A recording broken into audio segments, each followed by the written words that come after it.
All right, hello everyone, and peace of Christ to all of you.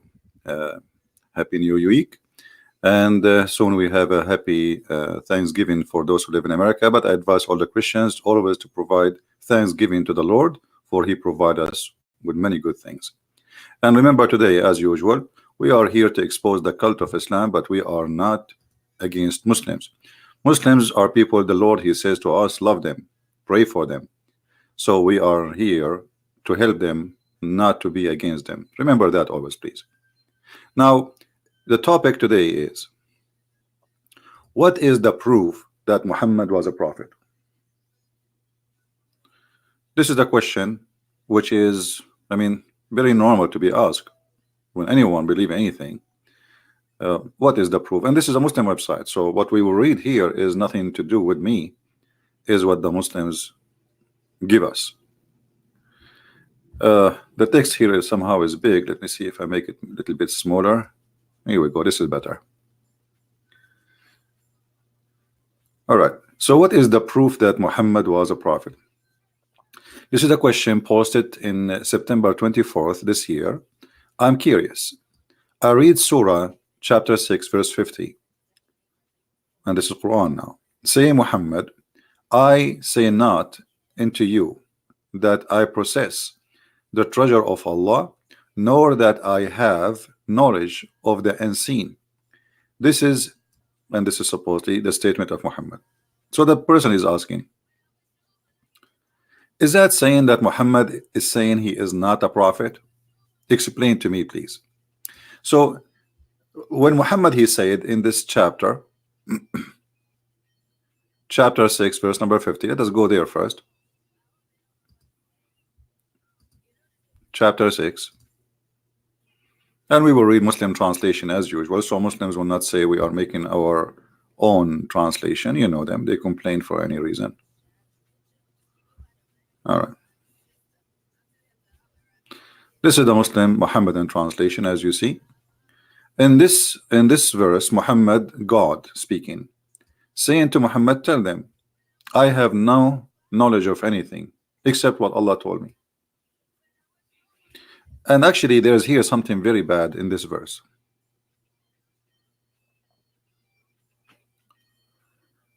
But we will connect it to other verse because they complete each other. When Muhammad, he say that his God told him to say that he have no knowledge except what Allah he gave him, is that an answer from Muhammad saying, don't ask me questions, I know nothing? Or Muhammad is saying, I know everything, but my knowledge is coming from Allah? Do we have any Muslim in the chat listening?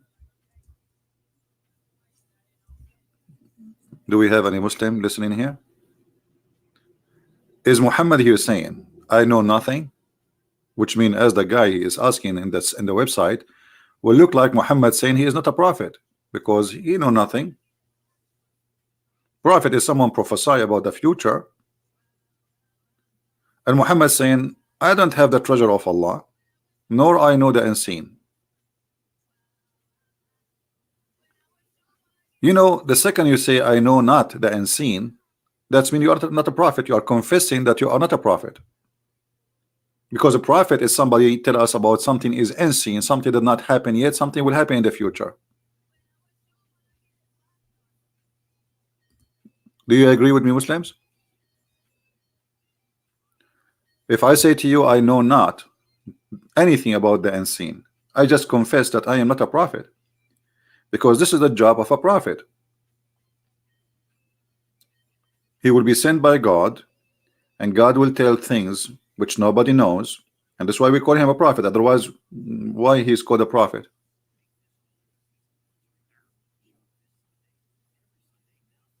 Any Muhammadan? As you see, this is Muhammad, and this is Allah saying that Muhammad, he know nothing, and he do not know the unseen. So he never possessed the unseen, which means he made a prophecy about the unseen. Muhammad Qasim saying, hold on, let us see what Mr. Muhammad saying.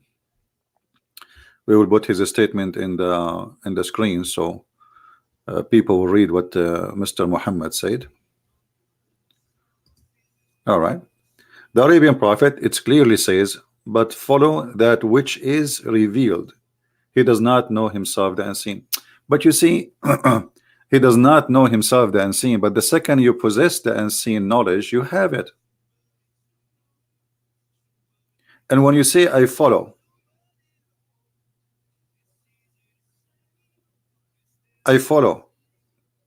you see there's a huge difference between I follow and I tell you what nobody knows.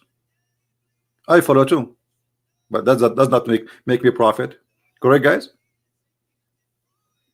I follow many teaching is exist in the Bible, mentioned either by the Lord himself or by prophets. But if I follow, doesn't make me a prophet. So Muhammad, he says to you, I know nothing, I possess nothing, I don't possess the treasure of Allah. What is the treasure of Allah talking about? Is that a gold? Is that silver? No, it's about knowing. Nor I know the unseen. So he don't even know what will happen in the future. So he confessed two things. He have no knowledge of what Allah want. He have no knowledge of the unseen, and that will strip him from the title of being prophet.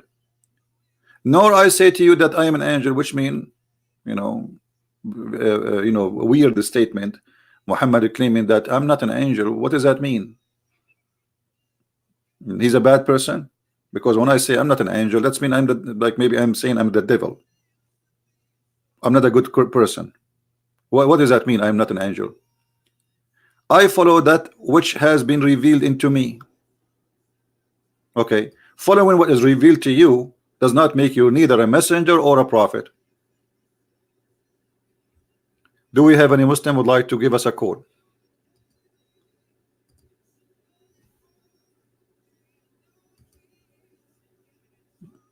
Do we have any Muhammadan would like to give us a call? Let me open my Skype. Give me a second to be sure that Muhammadan people, they are able to call me. Maybe those who claim that they are heroes and they can debate me, they will they will do it. All right, we are live on Skype. And Muhammad, if you like to call us, feel free, my friend. Anyone? So it's very clear that what Muhammad is making here is trying to let us say push away any responsibility about him. I know nothing. I'm no one. I'm not even an angel. I do not know the unseen. What does that mean? It's mean don't go after me. So why you claim to be a prophet? It's like a teacher, he go to the classroom and he say, I know nothing.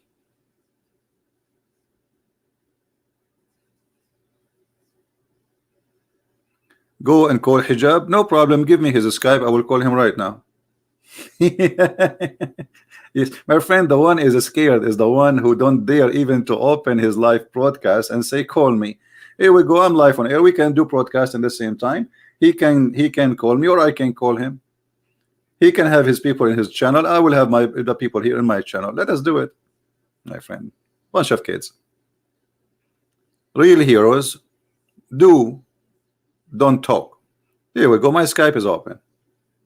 What about you go and say to him, why you don't call this guy? Actually, isn't him yesterday? He says he made a poll. He want to debate Christian Prince. So he's the one making challenge. And I accept. I'm here every day live on air. Who is holding him? Anyway, just forget about this kid. So who is the Muhammadan is going to give us the answer?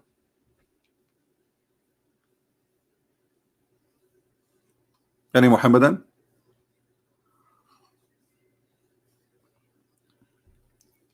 Forget about this kid, guys. Do we have any Muhammadan have an answer? Muhammad confess that he is neither a prophet, neither know anything about Allah, neither he is a teacher. He is just a follower. Muslims, he is follower of who?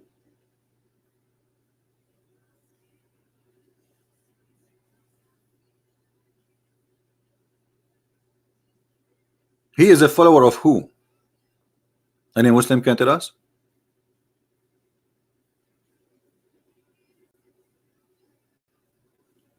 Guys, in the text, anyone will use the word, don't use bad language, please. Don't for us to block you. You know, let us maintain it a nice conversation. We are having a good time, and there is no need to be rude. And that's it. Take it easy. Enjoy your time. As you see, here we go. We are live on air challenging all those who say we believe in Allah and He is a prophet. He is no prophet and there is no Allah, and prove me wrong. What do you say? What say you? I'm a Christian prince, live on air. My Skype is open. I say to you, Muhammad here is convincing us that he is not a prophet, and he is saying that so you will not ask him questions because he know nothing. What do you say? Translate directly from the Arabic. If I translate the Muslim, they will say he's giving us false translation. So I'm using Muslim translation. قل لا أقول لكم عندي خزائن الله ولا أعلم الغيب ولا أقول لكم إني ملك إني أتبع إلا ما يوحى إلي. And look what he said at the end, which is very funny. Is the blind is equal to the one who can see? I mean, look who is talking. Muhammad, he do not know how to write, how to read according to Muslims. And he is a question, is the blind is equal to the one who can see? The question is, as long you have eyes, how come you cannot read? And how come the one who cannot read and write, he will be the teacher who would teach us? Have you ever heard of somebody as a professor in university? He is illiterate.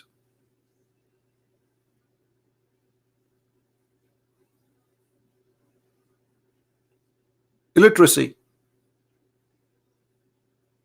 And he is talking about the blind and the one who can see. Are they equal?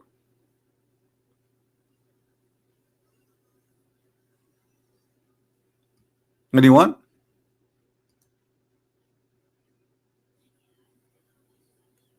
Okay, we have to go back then to the article, so maybe we can find some, as long there is no Muslim, no Muhammadan would like to call us. So this person is asking, well, isn't it really here the prophet saying that he is no prophet?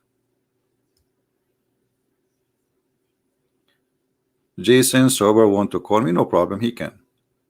Anyone, as long as he's a Muslim, he can call me. If you are not, I will hang up on you and I will block you. All right, so please just call if you are a Muhammadan.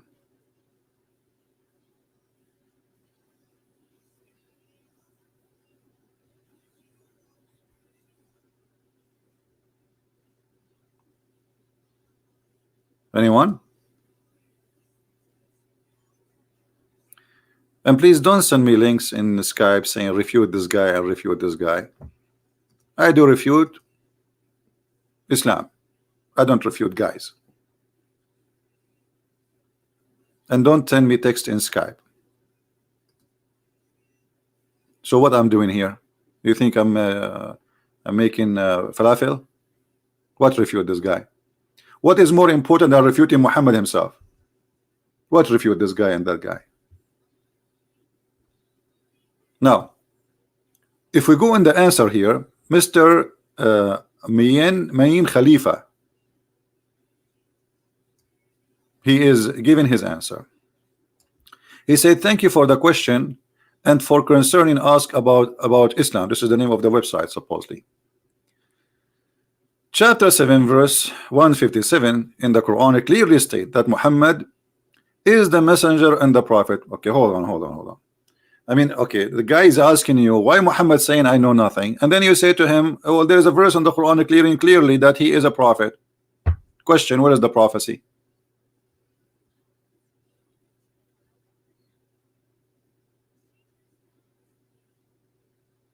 What is the prophecy? In order to be a prophet, I have to be a prophecy. Okay, what is the prophecy of Muhammad in the Quran? Who want to show it to us?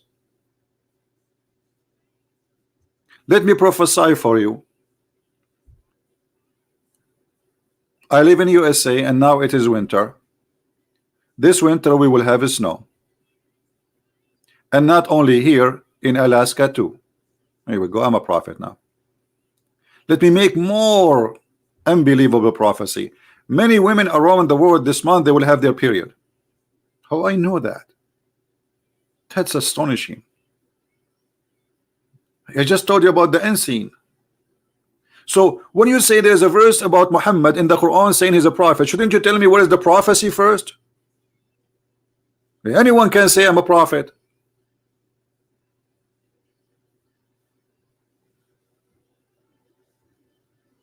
Anyone can say I'm a prophet. The problem is how you can prove it. So you are trying to prove to the guy that he is a prophet by saying to him there is a verse saying he's a prophet.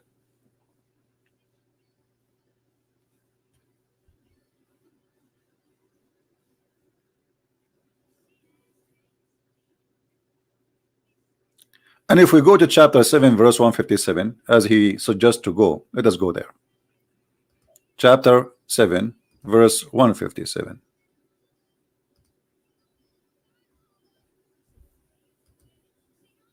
All right.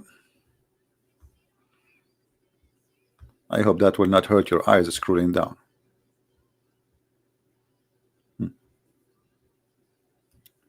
It says here, those who follow the apostle and illiterate prophet. I mean, how you can call somebody a prophet and he is illiterate? Just to show you how this is a very weird, funny Quran. The Muslim, they say Quran is amazing. The second you say he is illiterate, it's mean he is unlearned. So how he learned from Allah but he is unlearned?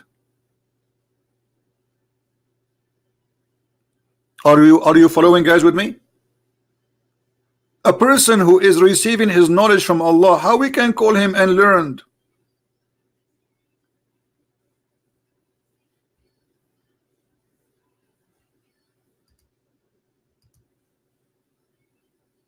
The second you say he is illiterate, it's mean he have no knowledge.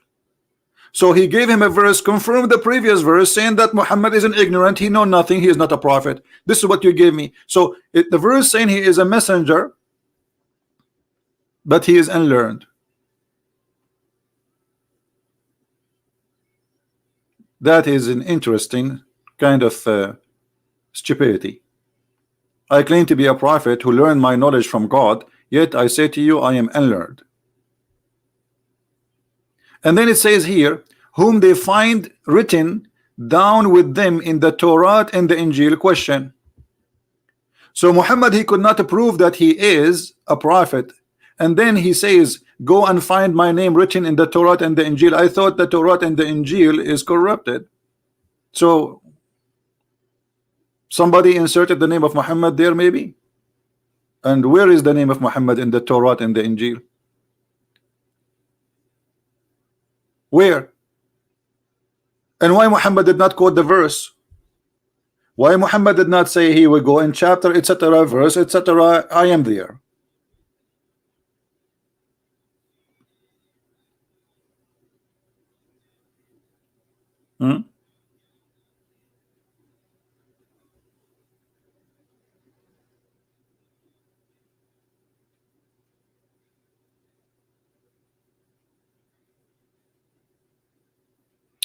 Do you know that the real Israelists are the largest? My friend, just leave my don't stay here. I don't have a time for stupidity. How you are an African and you are Israelist? That's weird. Those are racist group. They have nothing to do with God. Don't change my topic and don't waste my time. All of those are racism group. Jesus, he is not. First of all, you are an Israeli or not, that will not make you any different. That's very, very. This is telling you how stupid some people are. Because Jesus, he came for all mankind. For God, he loved the world. He sent his only begotten Son. Not the Israeli, not the Hebrew, not the Jews, not the Middle Eastern, not the white, not the black, not the Asian, all the world. So when you say I'm an Israeli, so what? I mean, let us say for the sake of argument, you are. Is that mean something you are like you have a rank now? Racism.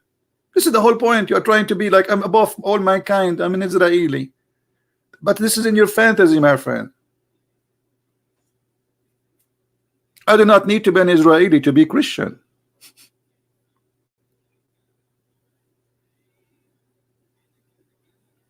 Wrong mentality, low IQ, and racism involved.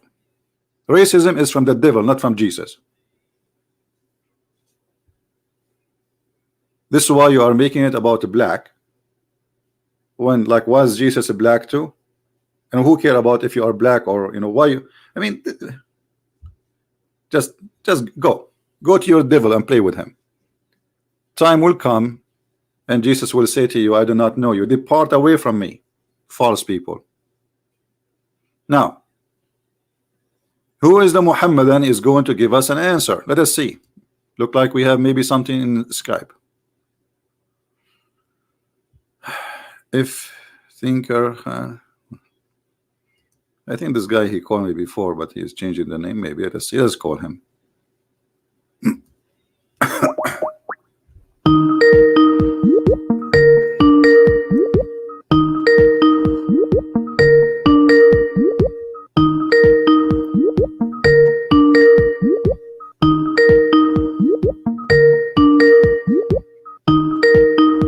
Answer, your friend. Hello. Hello. Yes, you are live on air. Go ahead. What do you want to say to us? Yeah, I'm Zakir.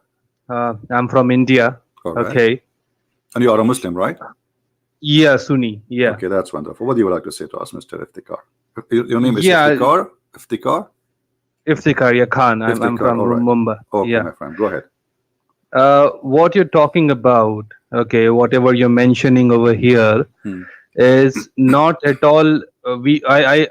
I practice, okay, and this my imams and my Maulana, they never tell me that Muhammad was an unlearned prophet. So Okay, they say, okay, so what you're quoting over here, okay, it can also have a different interpretation. Give me the interpretation. Okay, it is possible when Jesus said in Bible that no one knows the hour.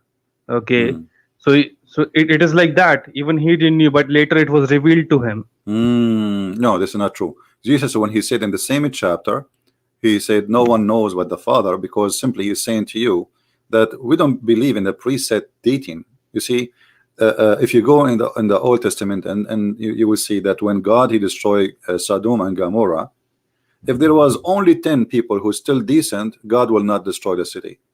So what does that mean? That our corruption is going to bring judgment day faster or slower. The more corrupt we are, the more we destroy ourselves, the more we stay away from God, the more the judgment day will come. So God, he gave us a free will. So nobody knows, not even the Son, because this is not a preset decision. But Jesus said in the same chapter, when this and this and this and this and this and this and this happen, this generation will not pass before the judgment day come. So he's telling you what have to be done. He knew the future. He knew what people would do, but he is not the one who decide when to do it, because this is a free will. So Jesus, he knew, but because you have a wrong understanding of Christianity. Now here, what did Muhammad have to do with the unlearned prophet anyway? I mean, unlearned about what? Is your prophet know the judgment day? I've told he knows about it. Okay, what he said about the judgment day? Let us see. In the chapter of the moon, verse number 1. Do you know that chapter? The one the Muslim they say, and you are a Muslim, that the moon split? Yes. Okay. Is that a prophecy from your prophet? They tell me it is. Look, what? They tell me it is. All I'm right, practicing now. I was not a devout Muslim until last year. My friend, And, so last year now, you became not devoted, so now you lost Islam. What does that mean? I mean, you're a Muslim, right? yes, no, Okay. no. So Muhammad here, he made a prophecy. Muhammad here, he made a prophecy saying judgment day in the corner and the moon split. And neither the moon split, it was just an eclipse. And the judgment day did not come. But if you read it, even your Muslim translation, I don't know what language you like to read. You can read in any translation you have. In Arabic, in front of me, it says اقتربت الساعة وانشق القمر, which is a poetry. He took it from Imru al-Qais. عن غزال صاد قلبي فنفر. So Muhammad here taking a poetry, putting it in the Quran, and now he is in trouble because he claimed that the judgment day is in the corner. And this is not only in the corner, it started, the moon split. The sign of the judgment day is what? Is the moon splitting, the end of the world. It's not, he's not talking about 2 million years from now we will have judgment day. So here Muhammad making a false prophecy, and he is a false prophet. I can tell you one thing from your Bible as well, and if you can explain me that, that will be really My good. friend, but why you don't answer about this, and then we can go to the you can tell me from the Bible. Why we Muslims Look, we escape? your name is Christian Prince, right? Okay, but Christian you see, Prince. we are talking. I'm not against you. You're a what you're prophet. saying, I believe. Okay, I give me believe the it. Bible. I'm No reading. Okay, but you need to answer me about this. Okay, but no problem. Go, give me from the Bible. Oh, no problem. Go ahead. Okay, where there are, I have heard that there are some gifts of the tongue. You know, people can speak in tongue. Okay, and Paul said in somewhere, I don't know the chapter or something, but Paul said that it will be seized when the perfect comes. Okay, I've also heard in the Bible it is written the moon will turn red, and well, the moon something turned will red. Yeah, the moon turned red. This is but yeah. So how this is different than that? It is the same thing. No, my friend. No, you see, you are mixing things up. Big deal, because it's not just one thing have to happen. The same chapter you are quoting for me about Jesus, he said only the Father know, is the same chapter telling you those things will happen. So when all those things happen, then the judgment day will come. Not one thing, not the moon, not one thing here. Like if I say, let us say I'm a prophet and I am not. But didn't Jesus say that the kingdom of heaven is near? Because by accepting him, because he came to us. So that is 2000 years ago. Doesn't matter. Jesus, he said, whoever believe in me and die, he will live. So we will die and we will live, and judgment day will come. And he did not say, this is why he said, you are answering yourself. Jesus himself, he said, no one knows the hour but the Father. And then he told us what will happen exactly. So when all those things happen, he is not saying it's going to happen today, neither next week. He's saying when those things happen, the judgment day will come, and I will come in the glory of over the cloud. So the Messiah, he will come when those things happen, and I explained to you that already. So this is not a valid question from you, because this is already answered. But here we have Muhammad saying that the judgment day is near. Okay, forget about this. Where is the prophecy of your prophet in the Quran, which is true prophecy? He so said about Romans. That, about the Roman? What about the Roman? Tell me about it. That the Romans, everyone, the Romans will be the majority, and the Roman will be the majority. Okay, is the Roman the majority in mankind now? I don't know. What is the population of Italy? This is Roman. Small country. So this is a proof that Muhammad, he is a false prophet, because when your prophet, he says a room the Roman will be the most biggest population of the mankind. He just confirmed to us, and I don't know, like, are you working against your prophet? Because I was going to quote this for you, and now you quote it for me. Look like you are working for a Christian Prince, are you? No, I'm not.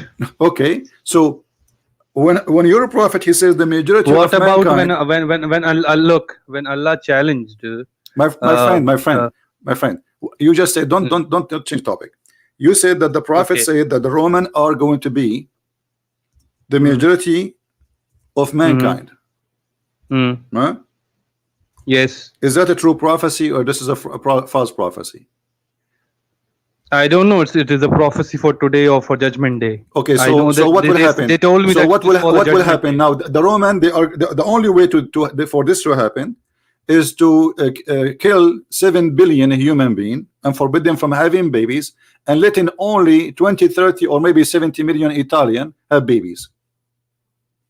You're making this up. No, you see, I'm not making this up, because you are the one who says to me judgment day will happen and the Roman will be the majority of mankind. So Muhammad, he is thinking, because the Roman at that time, they are the biggest empire, so what will happen? Obviously they will grow. He never expect them to die and to not to exist no more. So he is saying the Roman, they will be the major of mankind. How that can be? So Romans will be more than Muslims. They will be more than all mankind. This is what it says. More than Can all you show man. me? Okay, let me show you. Let me Yes. get the. And can you also show me?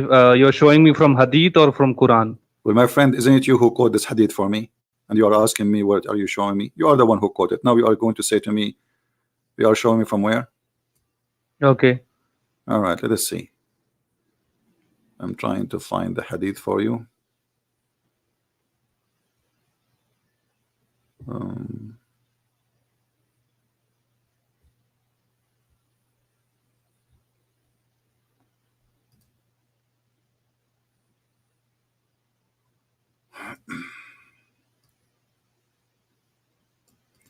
Let us see this one here. Here we go. I heard Messenger of Allah saying, and this is Sahih hadith, I can't see one. Wait. I'm waiting for it. saying the last hour would come when the Roman would form the majority amongst the people. Okay. And you are the one who quote this hadith for me. Okay, let me read this.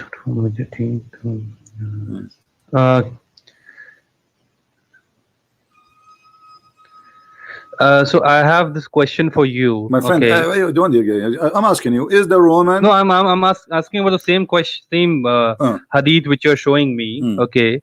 So is this about today? Right now there should be majority, or it is about Judgment Day? Well, it's about Judgment Day, but obviously, you know, your prophet, he says that Judgment Day is near and nothing happens. So at the same time, the number of Italian people are not increasing. I mean, they are just a small, tiny 40 million compared to 7 billion. Guys, what is the population of Italy? Somebody give me 40, 70, how many million, so we can get the correct number. I'm not sure. I can Let me see. I will search on Google, because you know, I'm not. Let us see. Italy population. Oh, okay. How much? 60 millions. So in order for the 60 million Italian to be the majority of mankind, those each one of them, he have maybe to have 10,000 children every day. How this will happen? Look, I have a Christian friend, and I don't care about your friend. And by the way, you cannot have a Christian friend. The Quran says, "Take not Christians and Jews as a friends." Chapter 5, verse 51. No, we can have friends in this. Within this, Isn't it the Quran says, "Take not Christians and Jews as a friend"? Chapter 5, verse 51. I get no. It talks about someone who's attacking us, and we are not supposed to be friends. Talking about kuffar, because those are kuffar. This is why Allah or Prophet ordered to kill the Christians and the Jews. So you mean to say that we are not supposed to even talk to them? You cannot take them as a friend. You cannot even take your family as a friend. Is that correct? Read for me. Read for me. Chapter 9, verse number 23.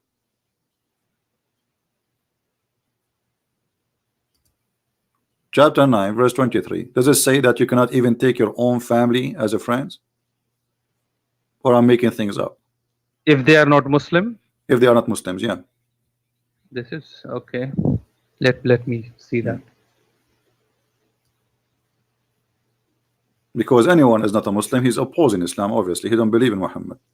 I want to say something on this. And okay, I don't know how much you know about India. Okay. When I go to the meetings where they discuss everything, and I ask this question, they don't tell me. They say, yeah, you can be friends with anyone, and then you can bring them to Allah. And no, the Quran says, and those who take them as a friend, he is one of them. Not only that, you cannot take them as a friend. If you take the Christians and the Jews as a friends, and let me show you the verse, here we go. If you take them as a friend, you are a kafir, you are not a Muslim, you are an apostate. So my friend, those who they are saying to you such a thing, they are ignorant in Islam. You see, I don't mind to have you as a friend. Why not? I mean, I like to take friends from everybody. You know, we are Christians, we love everybody. But I'm not saying to you I don't like you to be my friend. I'm saying to you what your religion teaching, and there's a huge difference.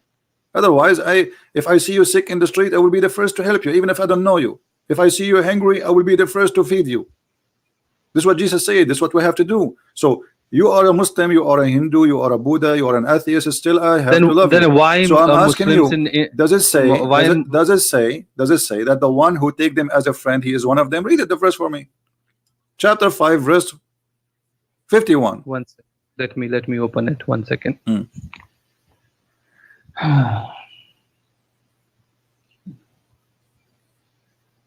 Chapter 5, verse 51. Okay.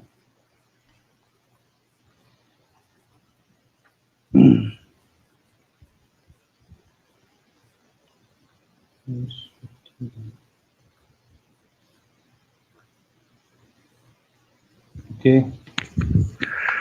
Oh, you have believed. Do not take the Jews and the Christians as allies. They are in fact allies of one another, and whoever is an ally to them among you, then indeed he is one of them. Indeed, Allah guides not wrongdoing. So you see those in heart disease hastening. We are afraid. Can you also explain me the next verse? Before I explain, do you agree then what Allah is saying, that this is what He said? I'm not lying to you, right? If you take me as a friend, if you take me as a friend, you are one of us, so you are Christian. So thank you, my friend. You are Christian now. Thank you. I'm happy for you that you left the cult of Islam and you became a wonderful Christian. That's wonderful, my friend. Now look at this verse here in front of you. Do you see something stupid there? If you befriended them, no. Do you see something wrong, strong?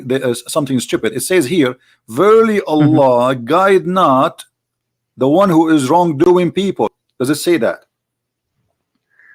Guide not, verily Allah guide not a wrongdoing. I have a different easy translation. No problem. Please read the easy translation. I like easy translation. Easy is my last name.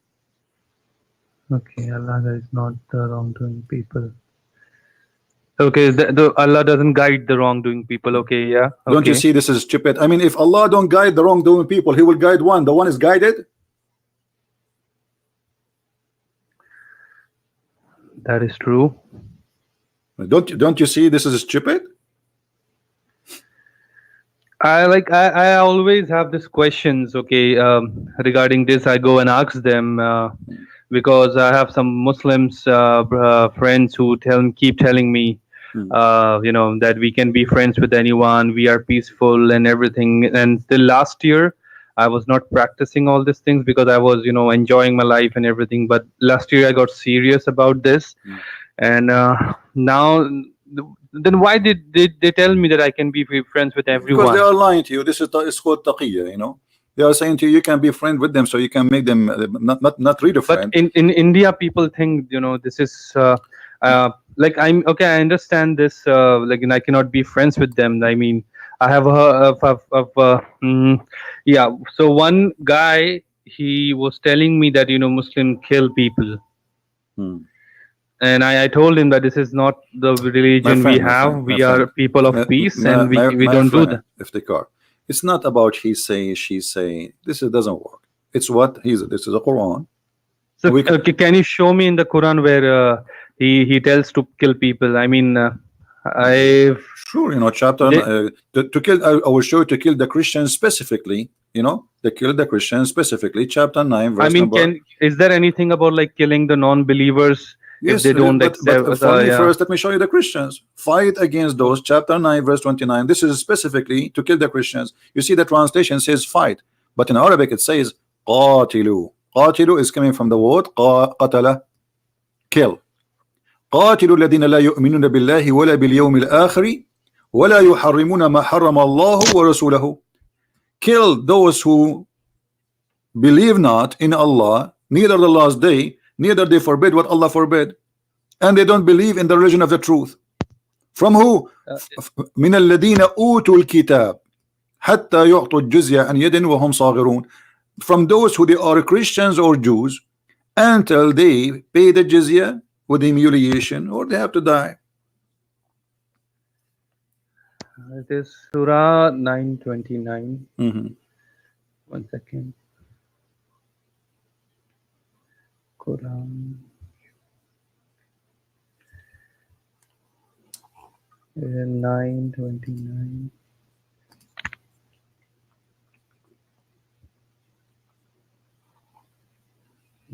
says, fight those who do not believe in Allah, the last day, Allah and they have made lawful, who do not adopt, they don't truth from those who are given the scripture, fight until they give chasing. So he just says fight them. I mean, where does he say kill them? My friend, this is the translation. In Arabic, we don't have the word fighting here. We have word qatilu. Qatilu is fight to kill. Qatilu. Qatilu. The word qatala mean kill. Yaqtul, killing. He's killing somebody. Kill. Qatilu. Qatilu. You can ask anyone what qatilu. You can take it right now to the dictionary in Google translation. You see, qatilu is a word mean fight to kill. It's not just a fight, because we can fight by hands. We a man and wife maybe are fighting. So the word fight in English is very... I just checked it. It says kill or murder violently. Thank you. So it is kill and murder. Okay. So Allah is saying murder the Christians, murder the Jews, for they refuse to accept Allah teaching and his apostle. Either they die or they pay money. What kind of a prophet? If we pay him, we can... You see, look at this corrupt prophet. He is so angry because we are worshiping Jesus, not Allah. But if we pay him money, he have no problem. Okay, worship Jesus, no problem. You are protected now. Give me money. This is exactly what the mafia they do. Actually, the word mafia, the gang of the mafia in Italy, came from the Arab. After the Arab occupied Sicily and some territory in Europe, those, when the Arab they've been kicked out, the Muslims, the European, the bad ones, the criminals, they learn from Muhammad to do gang business. So they go to stores and they say, we protect you, pay us jizya. So Muhammad here is showing us the hypocrisy of a prophet, because what kind of a prophet? Let us say Muhammad is a religious man, he believes in Allah and nobody deserves to be worshipped except him, and there is no one have the right to do so, and I'm going to kill anyone who do that. Okay, how come if we pay him money he have no problem?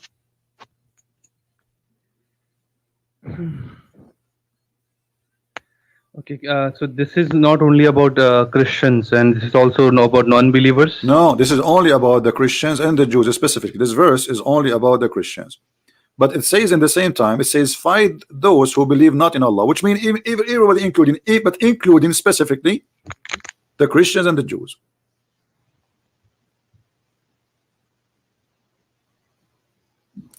And do you know why he ordered to fight the Christian and the Jews? If you read the verse before it, you will see the reason. Muhammad, he ordered that no non-Muslim can enter Mecca. Okay. And now there's no business. People are nobody. He killed the Jews. Everybody run away. No business. So they fear of poverty.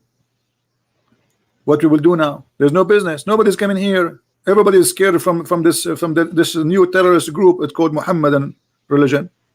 So Muhammad, he said to them, and if you fear poverty, Allah shall presently enrich you out of his grace. Okay, how? Attack the Christians and the Jews and take their money. Do you see it? Yes, I can. Yeah. What a thief, a pirate. So he is saying to them, okay, you are free, you will be poor. No, you will not be poor. We have a solution. We attack the Christians and the Jews and we force them to pay us money. Is this still happening? Well, if they can, they will. ISIS did practice it, but nobody can practice it because now the Christians are not weak. The one who is weak is Muslims. Can you force America to pay jizya? Can you force France to pay jizya? Can you force England to pay jizya? Can you force I don't want to force anyone. But this is Islam, my friend. It's not you. I'm not saying. I'm saying you are saying, is it happening? Because they cannot do it. You see, there is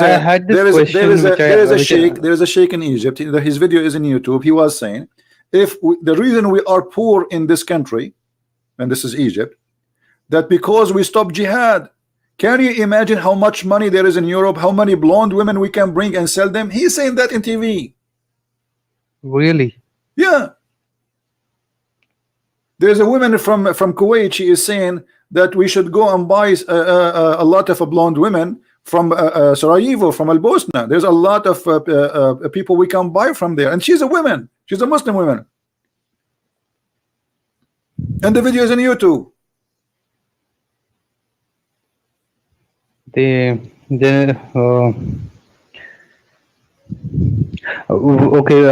when the ISIS attacks happened, okay, I remember asking these guys, they are the imams, and I asked them like why these people are taking the name of Islam and doing this, and they said they are bad Muslims. We are not supposed to do that. Was Muhammad a bad Muslim? No. Okay. Well, look what Muhammad said. You tell me what you think. This is what Muhammad said. Because when they say to you they are bad Muslim, that's mean they are not following the Prophet, correct? But the Prophet, he just said go and kill them and take their money. All right. And look, here we go. This is what your Prophet is teaching.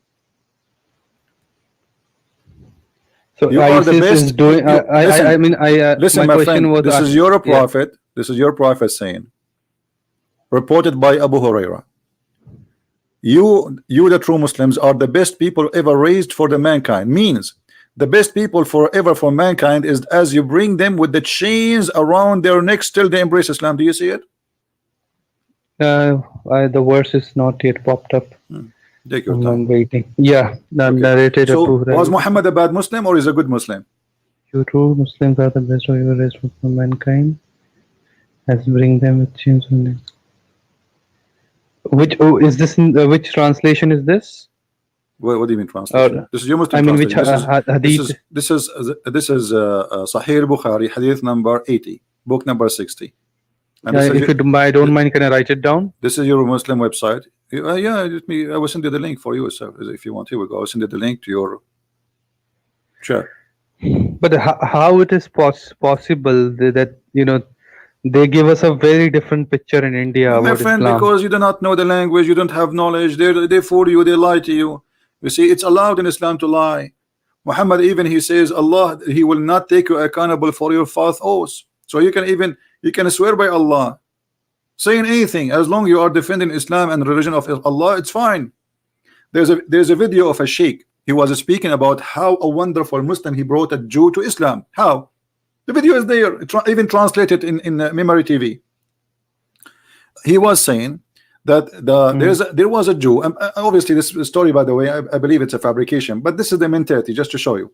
So there is a Jew who is neighbor to a Muslim, and the Muslim, he keeps saying to him, "Why you don't convert to Islam?" The Jew, he said, "Well, I like to smoke and I like to drink."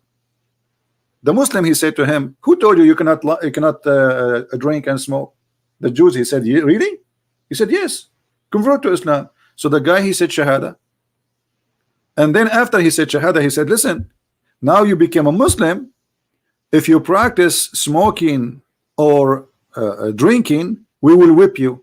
He said, "But you just said to me I can." He said, "Yes, you can now, before you became a Muslim." And the sheikh is talking about how amazing and smart this Muslim. It's a real story. Well, this is what he's saying. He claimed to be a real story. According to the sheikh in the TV, he claimed that this is a real story.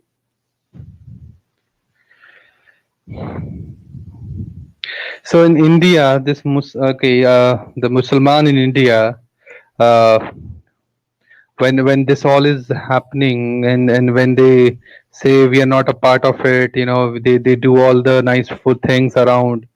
So are they really following? This is just for the Dawah, just to fool people, make them Islam is a merciful religion. Islam is a good religion. This is just for propaganda, and the money is coming from Saudi Arabia to increase the number of Muslims. That's all. It's a political agenda, so they can take over a country. But the reality is different. You see, they are nice as long they are not the biggest population. The second they became population, they will become Pakistan. Go to Pakistan and see how nice they are to the Christians. I have a very major question to you. Okay, the triple talaq got banned in India, and we protested against that.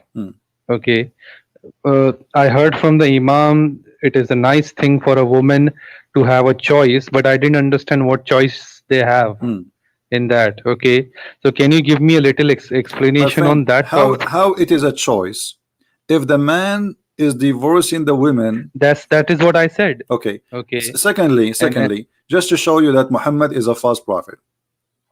If a man he divorced his wife 3 times, after that, what will happen? Do you know what is next?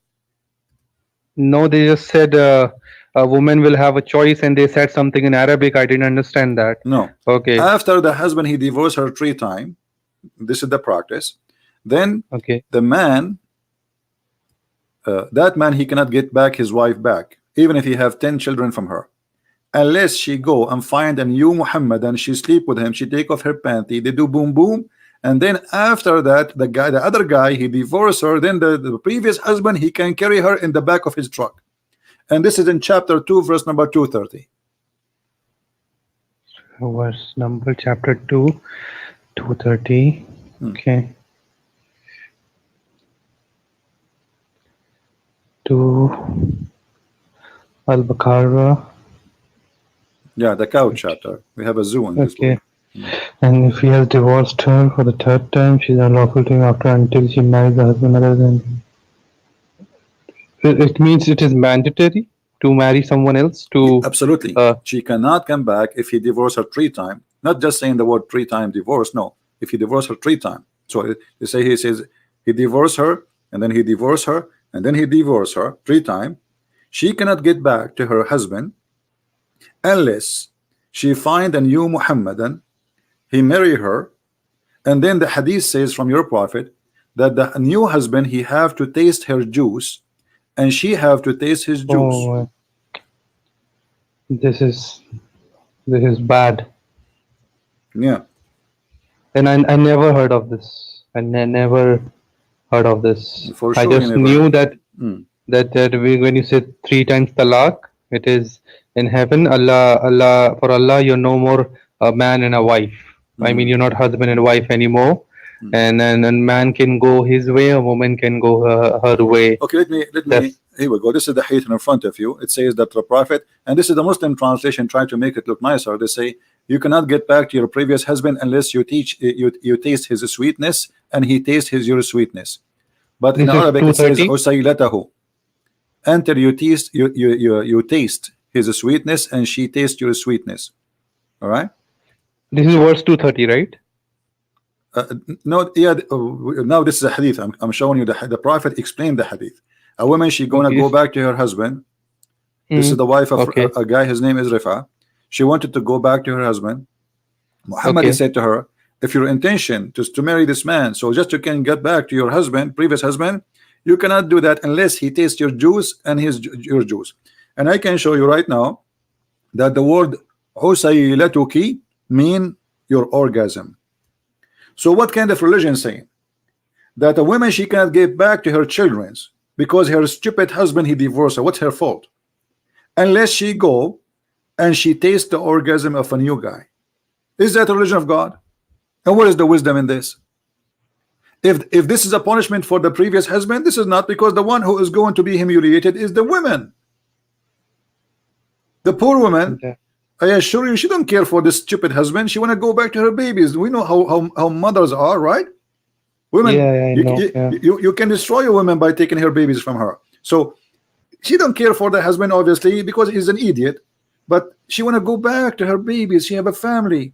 But in order to get back now, she have to taste the orgasm of a new man. And after she do that, this man, he have to let her go, and then she can go back to the previous husband. And this is your prophet saying that, and this is Sahih Hadith, as you see. Sahih Islam. Okay. So what do you think? Taste your sweetness. What is the word for sweetness? Can you tell me in Arabic? Asila. I can show you right now. Let me open the dictionary. That the word asila mean orgasm. Give me a second. Hold on. I will open the Islamic dictionary so they will not say is making things up. You know them. No, I agree to what you say because I can read it over here. I don't. I'm really upset. Here we go. This is the word asila, my friend. This is the word asila, and this is your Islamic dictionary. I will put in the screen. Asila, 1 second. Asila, the page has not loaded yet. It's mean orgasm. Okay, 1 second. This is just a dictionary. I have nothing to do. It's called Al-Ma'ani.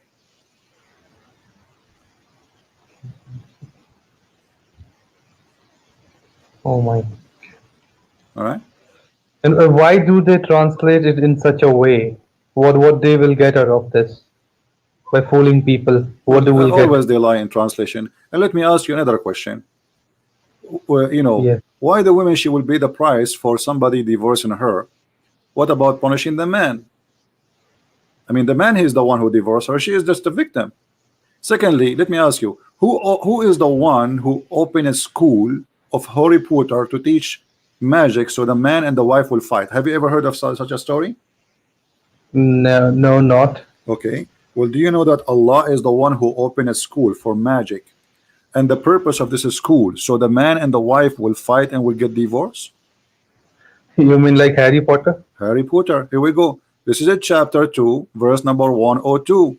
It says, and they follow that which Satan reside in the region of Suleiman, and Suleiman blasphemed not, but Satan's blasphemed, teaching people magic. Look, this is a false translation. Okay, teaching people magic, and they follow that also which was sent down into the two angels Harut and Marut.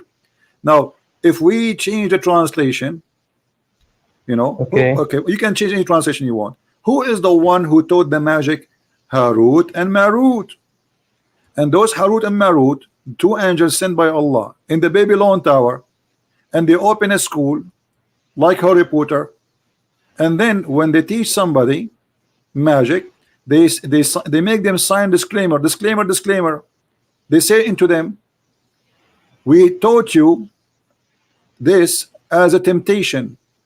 As what? As a temptation. Okay. Okay. And what is the purpose of this temptation? So you can make, say, they might separate the man from his wife.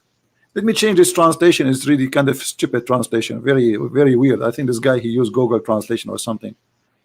Okay. Let me find. You want me to read it? You can. Okay, read it from your own translation. I don't know what translation you are using. Just a normal word, simple word. I don't know the name of the translation. No problem. Go I ahead. just downloaded it. All right. Yeah. And they followed what devils had resided during the reign of Solomon. It was not Solomon who disbelieved, but the devils disbelieved, teaching people magic, that which was revealed to the two angels at Babylon, Harut and Marut. You mentioned that. But the two angels do not teach anyone unless they say, we are a trial, so do not believe by practicing magic. Do not disbelieve by practicing magic. Oh my! I mean, asked. so look at this. The one who is behind divorce, according to Islam, is Allah. Allah, he sent two angels in a special mission to open Harry Potter school. And the school have a special degree. They give you a certification in divorce problem. They don't teach you magic about how to make something appear, disappear. No. They have a special skills. And the skills is, we will teach you how to make magic so you can make the man and the wife fight and get divorced. How in the world anyone can believe in such a madness? And I want to tell you, in my lifetime, I never heard about this My verse. friend, you are talking to Christian Prince. I said nothing to you yet. Trust me, I said nothing to you. So I mean, they tell me, okay, I can be honest with you now. They tell me that Christians and Jews are the disbeliever of Allah. Okay, they parted, they changed their scriptures, their books are corrupted. Okay, and I asked them very honest, because I am a guy who will try to examine at least what they tell me. Okay, yeah, so they tell me like Christian, their books, they corrupted their books, and they give me all the examples of books being written 60 years after Jesus, and they tell me that Okay, hold on. When they say to you there's a book written 60 years after Jesus, when the Quran written? I mean, yeah, that question is occurred to me. And when the hadith written, the hadith is 300 years after Muhammad. When the Quran But, written, the Muslims until now they don't have the Quran of Muhammad, neither the Quran of Uthman, neither the Quran we have today. The most popular Quran is called the Mus'haf of Uthman. Nobody have it. They have it according to the recitation of a guy. His name is Hafs, and Hafs was exist 200 years after Muhammad. So look at the hypocrisy. They say to you, there's a Bible written 60 years after Jesus. We don't accept it, but we accept the Quran given to us 200 years by recitation, not by writing. In the same time, the Muslims themselves, they accuse this guy, his name is Hafs, to be a fraud. They themselves, they say he's a fraud, and they don't accept any hadith from him because he's a liar. So how do you accept the Quran from him? So my friend, okay, that guy has Hafs has a hadith as well, and yeah, they told, yeah, they don't accept that. see, They so say how we that accept this is the a weak Quran from hadith. Hafs? Okay, so Hafiz, you see, the hadith is a lower level of scriptures, let us say, right? So how you refuse the lower and you accept the higher to be to witness for it? This is the most stupid argument ever, right? The first translation was from Hafs. There's no translation. first- This is recitation. I mean, the first the site it is okay. Yeah. That is Hafs, from Hafs. you can go right now and search. You will see that the Muslims themselves, they agree that Hafs and his father, because Hafs he learned the Quran from his stepfather Asim. So Hafs and Asim both are a fraud according to who? According to Muslim Sunni. So how they are a fraud, but you take the Quran from them? Even not only they are saying they are liars, they are saying they are thieves. They are thieves. So how Why we do can they accept Quran from them then? Yeah, how they accept the Quran from them? And how the Quran says that Muhammad, he confirmed what is between their hands. مُصَدِّقًا لِمَا مَعَهُمْ. He confirmed what is between their hands.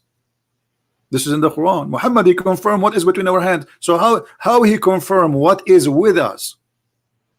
لِمَا بَيْنَ أَيْدِيهِمْ. It's not for something, you know,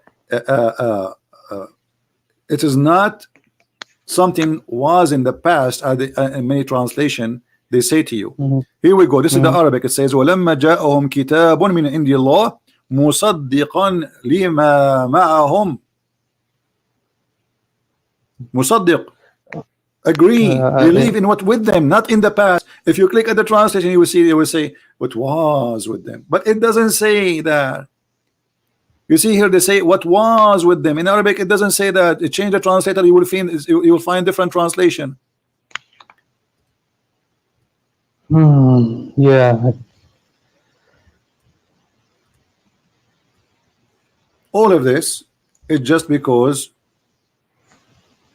And you know, do you remember the verse I showed you where it says, actually you are the one who says to me, Yes. that Muhammad is in the Torah, right? In the Injil. Yes. Okay. Yes. So if this book is corrupt, so how Muhammad is witnessing for it? Because when you say to me, my name is there, it's mean you agree with the book.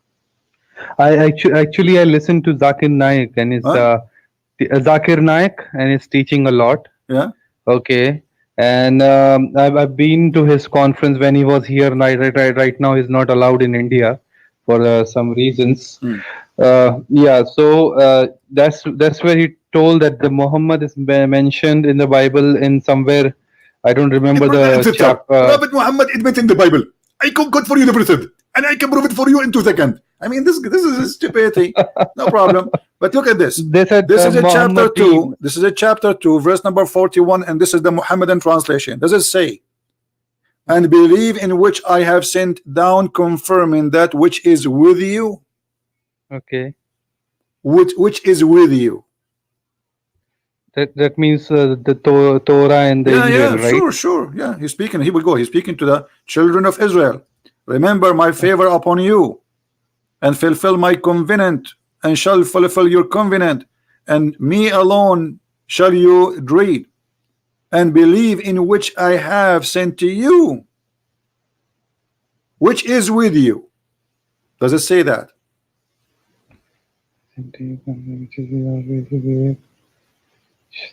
Yeah, he okay. So can you tell me the time frame he said? Did he said My this friend, at it the doesn't end of? matter. See, time frame. There's no time frame in Islam. The Islam. No. What I'm trying to ask is, Muhammad died in 1632, right? Okay. I'll read a little bit of history as well to understand this more clearly, Okay. to be more sure. So this verse when he said this, okay, was it this in Mecca or Medina? Well, you see, the Muslims, they have their own, let us say, schedule they claim, but there's no confirmation of this. But anyway, we can go right now. You can go right now to Google, Okay. and you search for Quran according to Revelation. Revolution. Okay. Revelation. You know, Okay, and then you yeah. will see what the Muslims agree upon. For me, I don't care for this stuff because I believe this is all is garbage. There's no way to know which one. You know. But as long they are the one who believe in it, this is their business, this is their belief, so we have to go with their belief. Then you can go and search for Al-Baqarah. If we go and search for Al-Baqarah, let's see. I'm going to show it to you in front of your eyes. Okay. There we go. This is according to what? To Revelation. So here you see in the left we have the original number, and in the right the number which exists right now in the Quran. So chapter 1, the real chapter 1 is number 96. Chapter 1 is number 96. All right. So now if we go and find and try to find a chapter 2, look where we will find chapter 2. 62, 68. Okay. So what kind of book? I mean, who allow you? No, chapter 2 actually is sorry. Chapter 2 Al-Baqarah is chapter number 87 in reality. Okay, 87. Okay. Al-Baqarah. Okay, yes, right. All right. Yeah. Okay. So who allowed them, even the Muslims, to change those locations? I mean, if Allah He sent it to you in a certain order, who are you to change it? Isn't it the Quran says that corruption is those who yuharrifun al-kalam an mawadihi, which means change the location of the words of Allah? Just by changing location of the words of Allah, you are corrupting. And look, do you see it says here, except, read with me carefully, except verse number 281. Okay, except okay, hold on. Okay, the verse number 281. Right. Okay. So who is the one who allow himself to move the verse from different chapter, put it in different chapter? Isn't it this is corruption? Yeah, it is. And here it says, except this is different chapter, Al-Anfal, which is equal to 88. It says here, this is Medina, except, so this is in the Medina, except verse number 30 and 36 from Mecca. Who are you to change verses who was made long before and put it longer? You know, what is that? Who allow you to move verse number 30 and 30? Because this will change the whole thing, right? If I insert a sentence in any story and the sentence does not belong to here, it's mean the one who said the sentence, he did not mean to make it here, otherwise he should mention it here. What they say over here is that when after Muhammad died, the one who was following the Quran kept receiving revelations. Who keeps revelation? What? The people who gathered the Quran. Yeah. Okay. They had this revelation how to. Where is the revelation? Isn't it Muhammad the last prophet? If you receive revelation, it's mean you're a prophet. That's what that's what it is. My friend, isn't it time for you to leave this cult? I mean, you are smarter than this. All of this, and be honest with me. I mean, if I have a book, I don't want someone to change it. Yeah, but isn't it time for you, after all what you heard? I don't know for how long you are listening to me. Isn't it this is enough? No, what you say, I really appreciate, and I just you interrupted. I was about to ask you something when we were talking about that. If you have time, you can just help me with that. Look, we have Abraham, Musa, and everyone, and now when you say that when Quran was written in like it was written 7th century, and I asked him this question, and I checked history as well, and the Jesus was a Jew, and couldn't find any other Muslim, I mean other historical evidence for him being Muslim except Quran. So, is there any other like, I want to ask you, like, do you have any reference where Jesus is not a Muslim? My friend, Like to be a historical. Muslim, first of all, to be a Muslim is to be like Muhammad. Is that correct? Yes. Okay. Did Jesus have a child wife? Jesus as a Have a child wife, 6 years old girl? no, no. Okay. Did Jesus encourage his followers, if you can, you want to designate yourself to God is But better than, hold on. the question. Did Jesus say is go and do jihad and kill those who don't believe in me? Did Jesus say is But doesn't jihad mean steal? striving? No, my friend. Here we go. I for just the showed wrong- you chapter 9, verse 29. It's about stealing the money. Did Jesus say love your enemy or curse your enemy? He said love them, right? Jesus says love those who curse you, pray for them, love your enemy. Nobody says that. Muhammad says kill them, bring them with the chains around their necks. So in order for Jesus to be a Muslim, he have to follow a teaching of the cult of Islam, and obviously he don't. Jesus is against idol, like worshiping idols. Muhammad, he kissed black stones and he go around the Kaaba, and even Muhammad, he claimed that if you touch the black stone, that will forgive your sin, right? Yeah, I heard that. Yes. Okay. Yeah. So how Jesus can be the same one who forbid us and warn us from false prophet who will teach the same things as Muhammad, right? So how this can be? And we don't believe. And Allah, first of all, the God of the Bible is he is a spirit. He is a three-person one God. The God of Islam is not a spirit. He has no spirit, and he is a physical being. So we have different God, different nature. So what is left?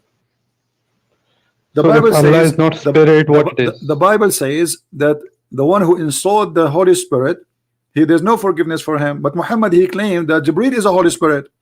So Muhammad, he took names from the Bible, he stole them, he put them in his book, but he do not know what they mean.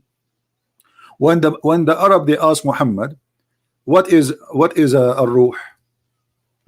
يسألونك عن الروح. He said الروح من علم ربي. Muhammad, he went and he stayed forever without answer, and then he come back and he said Allah only knows. He do not know even what the spirit is. And they asked thee regarding the spirit, say, though the spirit is by the command of my Lord. What does this have to do with the question? They are asking you, what is the spirit? Okay. And then Allah, because Muhammad, he took him for long to answer, so he said, he claimed that Allah, he gave me a warning that I should not tell you I will answer you. So, and if we listed, we could surely take away that which we have revealed into thee. What is that? And what is the answer? And then the verse after saying, and say to mankind and genie, come together and make Quran like this. I mean, how stupid this is. Okay, I have a book, it's called The Deception of Allah. I challenge mankind and genie to make a book like mine. But remember, if you copy my words word by word, that will be like mine, and that will be copyright problem. How you can challenge them to make a book like this? A book saying the sun set in murky water. But is this is really I really find it stupid when I read all this. Exactly. So my friend, you're already out of Islam. I'm not going to ask you to leave now. You just said this is stupid. So Mr. Iftikhar, I'm so happy for you. So you decide to leave Islam, correct? Yeah, I will. Yeah. Thank you very much. I'm so happy for you. We praise the Lord. Praise the Lord that we have a person now. He formatted the virus from his computer, from his heart, from his brain, And our friend Iftikhar, he called me as a Muslim. He is saying goodbye as well. Let us see. So my friend Iftikhar, what about you accept the Messiah as your Lord, as your Savior now? Can you tell me a little bit like what Christianity is? I mean, my friend, the Christianity is very simple. Jesus is all about love. Love your enemy, not only love your neighbor. It means say to you, love your neighbor, which is not a big deal, but I say to you, love your enemy. I say to you, pray for those who curse you. Imagine, the Messiah is all about love, and mankind without love are ugly animals. Do you agree? yeah, I do. Yes, they say Muhammad is masoom. Yeah, I mean, yeah, but I here we don't go. see But anything Muhammad, you see, masoom. Muhammad is an ugly person. Muhammad, he tried Yeah, to I mean, I take don't. things into his account, even women.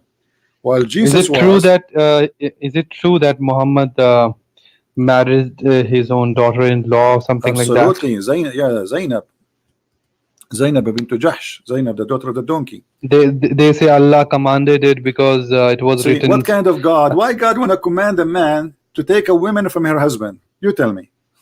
Isn't it obvious? That's You know, what. imagine, with my respect to you and your family, I say to you, I'm a prophet and I receive a command from God, and now he told me that I should take your wife. I mean, this is the most disgusting thing ever. I mean, if you do this today, you will be killed. Actually, nobody have an honor, he will accept that. But this is Zayd, he was a slave of Muhammad anyway, and he said to himself, if I don't give him, obviously they are sleeping together already. His wife she's a cheater. You know, Muhammad, he went to the house of the man and he flirted with her according to the Muslim story. Imagine, this is written in Muslim books, that the man, his name is Muhammad, the prophet of God. He went to his own son by adoption when the husband was not there in the house, and he flirted with the wife, and he said to her in Arabic, Subhanu mu'alliful qulub, praise be to Allah, the one who made my heart to flip for you. And then the woman, she heard it and she told her husband, and in that interpretation it says فَفَطِنَ Zayd. So Zayd, I got it, he want my wife and they are together. So he went to him and he says, Prophet, I don't want her, I don't like her. Muhammad, he said to him, and look at the hypocrisy, man. Muhammad, he just came to the house, his house, when he was not there an hour ago, and he was flirting with his wife. And now when the man, he come to him, he said to him, no, keep your wife, man, don't divorce her, keep her. Can you imagine? A second ago you were flirting with the wife of this guy, and then when the husband, he come to you, he says, I want to get rid of her. He said, no, don't divorce her, keep her. And then he made a verse saying that Allah asked him, why you don't tell the man that you want this woman and I told you she will be yours? I mean, what kind of ethical cult this ethic? I mean, this is pathetic. So my friend, I invite you to accept the Messiah as your Savior. He is the only one is holy, the only one is good. His name is good, his act is good, his holiness is more than the holiness itself, for he is pure. He said what he do and he do what he say. He is the Alpha and Omega. He says, I am the resurrection, I am the life, I am the truth, I am the living God, I am who I am. Everything by him and for him created, but because he loves us, he want to save us. So while Muhammad, he want you to die for him, Jesus, he died for us. And the death of Jesus is different, because when Jesus, he humiliate, like the Muslim, they say to you, Jesus, the Jews, they did beat him, etc. You see, when you are a humble person anyway, you are God who accept to be even a human being, that is humiliation right away. So Jesus, when he was alive, he washed the feet of his followers. I think you heard that before, right? Yeah. Imagine those people, they worship him as God, but he says to them, they said, Lord, what are you doing? They said, if you don't let me do it, you don't belong to me. So we have the Messiah who don't want to be a king when he is the King of Kings. This is why he says the master is the one who serve. The master is the one who serve, not the one who want to be served. So I ask you right now to accept the Messiah as your Savior, for he is serving you. Imagine you have the King of Kings. He came to us to serve us salvation, to serve us good, to teach us to be how good and trust me, Iftikhar, the second you accept the Messiah, your life will change. Your life will change right away. You will, you know, I'm not saying you will be out of sin, because sin is a process of fighting against it. We have to fight always. We will struggle always against sin, because some temptation is all over around us. But Jesus will be a very powerful way to fight your sin and to fight your weakness. You cannot do it alone, but by the Messiah, by his name, you can fight sin.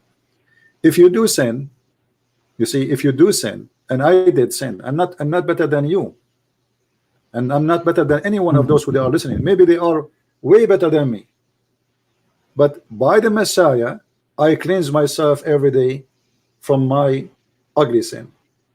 There's no salvation, because you see, the second you commit a sin, it's like you are a glass who have a crack. It doesn't matter how many tape you put in it, the crack is there. Do you agree? Yeah, I do. Yes. So yeah. sin will make like wounds in your skin. You think you know, okay, the wound is closed, but still the wound is there. You can see it. So this is what sin does to our body. And because we are sinners, we don't deserve to go to the kingdom of the Lord. We don't deserve the invitation. We don't deserve even to be there for a second. Why? We were sinners. How a sinner can be there? But by the Messiah and his glorious teaching and love, we can be saved. So I invite you, my friend, to be my brother in Christ and to accept the Messiah as your Savior.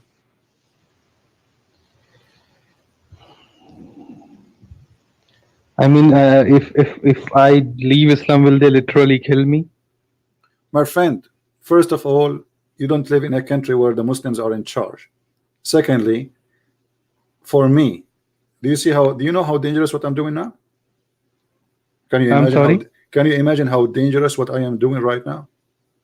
I mean, I never knew. Where are you from? I never knew. I'm an Arab. But do you know my how, God. But do you know how dangerous what I'm doing right now? Do you know how many Muslims Yes, around the world I know. Yeah. So I don't care, for me, because we will die once, and salvation is what we care for. The Messiah, he says, don't worry about those who destroy the body, but the one who destroy your soul. So your soul, my friend, is the one to be saved, and you will live as, you know. You see, fear is our enemy, because when you have fear, anybody can conquer you. Have you ever seen a lady who saw a cockroach and she jumped in the top of the chair? Yeah. Okay. This is because of fear. I mean, this is fear, but this is a stupid cockroach. He cannot kill you, he cannot hurt you, right? But because we have a phobia from such an insect, so we jump like crazy. And this is like you see in the cartoon, like a little rat, he scared the elephant. So if you, a person who have a fear, a little rat will scare the hell of you. But if you are a person who is with Jesus, fear is not in your heart, and no rat can scare you. That is a beautiful thing to say. Yeah. So do we accept the Lord, my friend? Yeah. I mean, to that, hallelujah.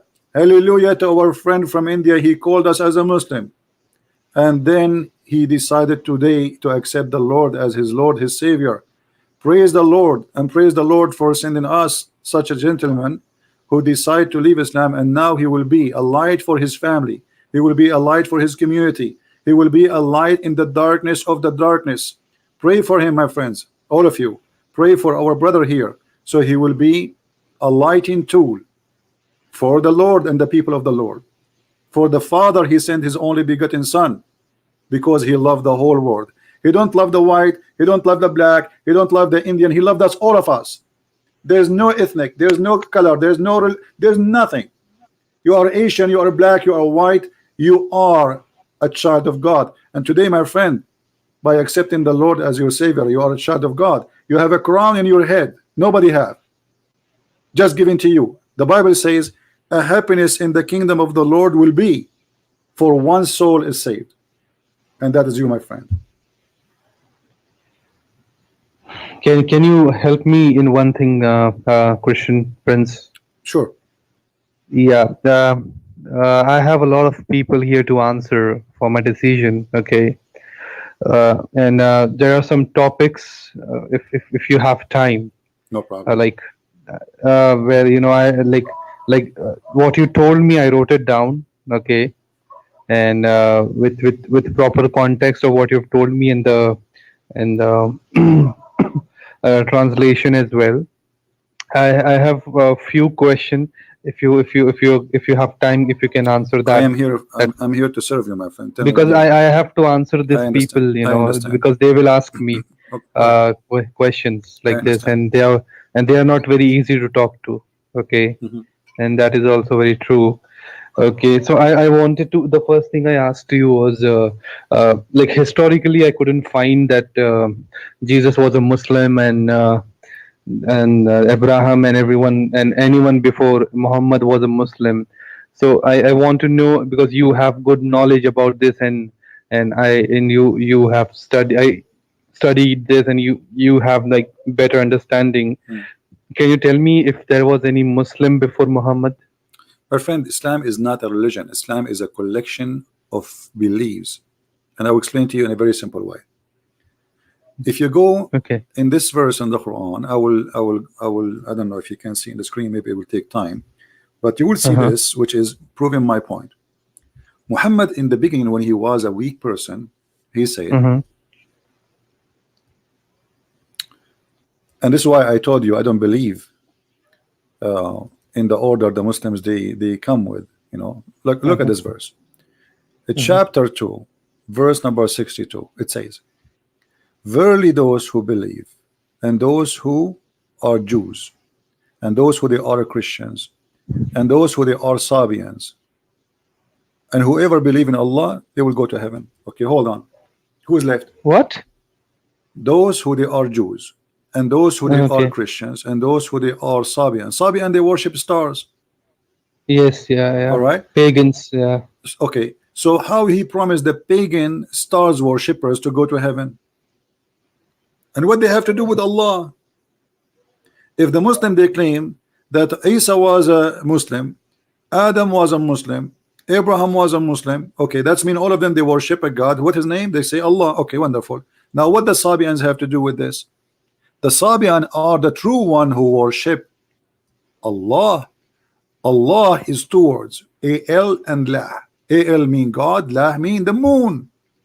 And this is what Muhammad he did. The Sabian, they have Ramadan. What they do, you see, if you go in the Quran, let me show you another verse, because always we have to Okay. connect I'm writing it down. Okay. yeah, Yeah. actually you can download the video after we finish, so you can have all the Yeah. reference. Okay. Yeah. So when the Muslim they translate to you and they say to you that when we have the month of Ramadan,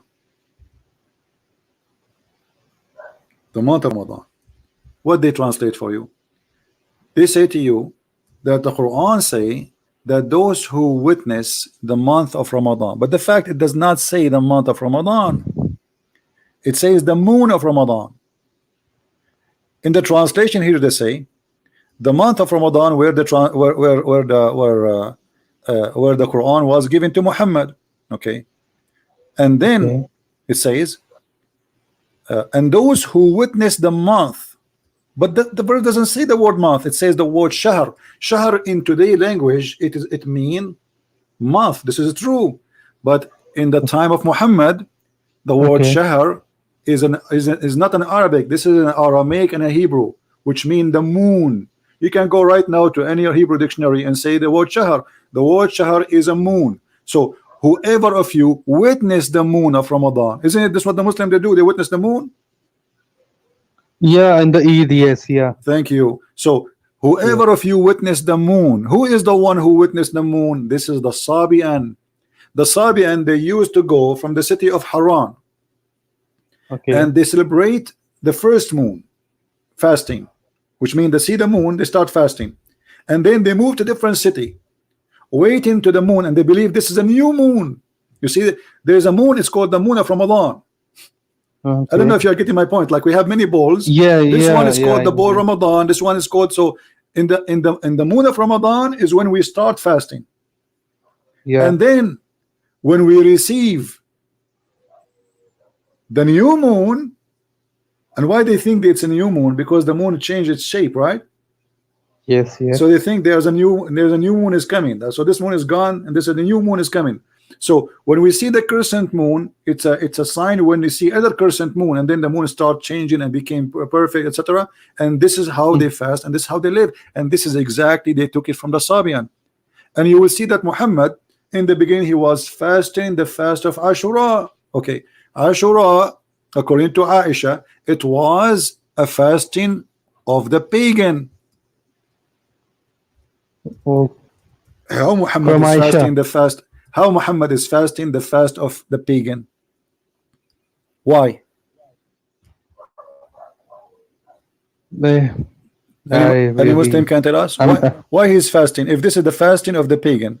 And then when Ramadan come, Muhammad he switched from Ashura, and suddenly he wanna switch to Ramadan. Where was Ramadan before? Isn't it Muhammad he have the, you know, look at this. Muhammad he have the Quran in Ramadan anyway, supposedly, and he did not have the whole book in it. He have supposedly the first verse. So how you can say the Quran came to him in Ramadan? Secondly, why he is fasting the day of the Jahiliyyah? Read with me carefully.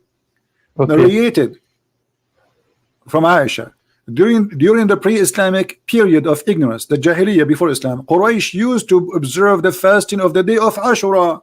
Okay, you tell me what Muhammad he shared with the Arab pagan fasting the same fasting. So this is the same practice. It means. This is why I say it's not me. Yeah, I mean I read it and I like place my piece of wheat and square. I shall self-request show that stop the fasting. Oh my. Okay.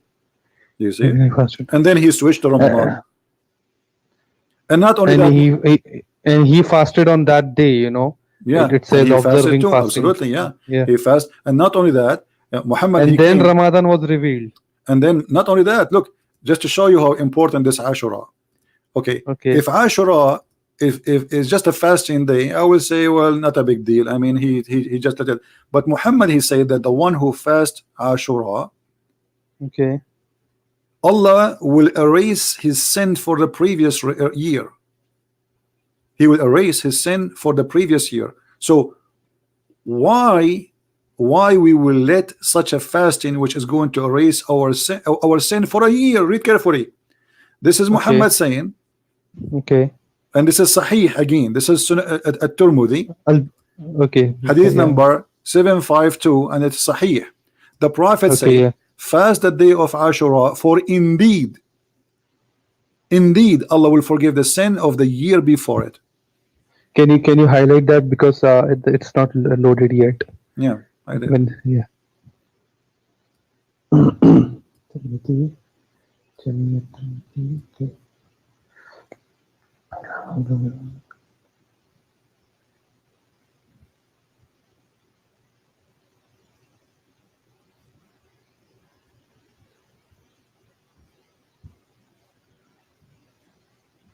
It is okay. The fast of the day should. But he just said that, you know, he saw someone doing it. He observed someone doing it. But you see here, the problem here now, he claimed that if you fast this day, will forgive all the sin previously for the whole year. I mean, isn't it wonderful how easy it is? I just fast one day, and then all the garbage I did for the last year is gone. This is stupid. It means I can do whatever I want. Exactly. And not only that, I have no responsibility whatsoever. All what I need to do is stop eating for a few hours. That's the most stupid belief ever. And telling you the corruption of this man. And here suddenly Muhammad, he dumped this day. Okay, where is the verse in the Quran that says Muhammad to fast Ashura? Any Muslim can show us where he got this from? Obviously the Aisha, she is saying that he got it from the pagan. So this man, he have no religion. Islam is not a religion. Islam is a collection of other beliefs. Some from the Christians, some from the Jews, some from the Sabians, some from the Hindus. The black stone from the Hindus. The Hajj is from the Hindus. Showing your shoulder the same as the Hindu. Shaving your head around when you go around the Kaaba the same as the Hindus. This is always a Hindu practice. The close of the Hajj, all of it is a Hindu. And not only that, Islam, because it's coming.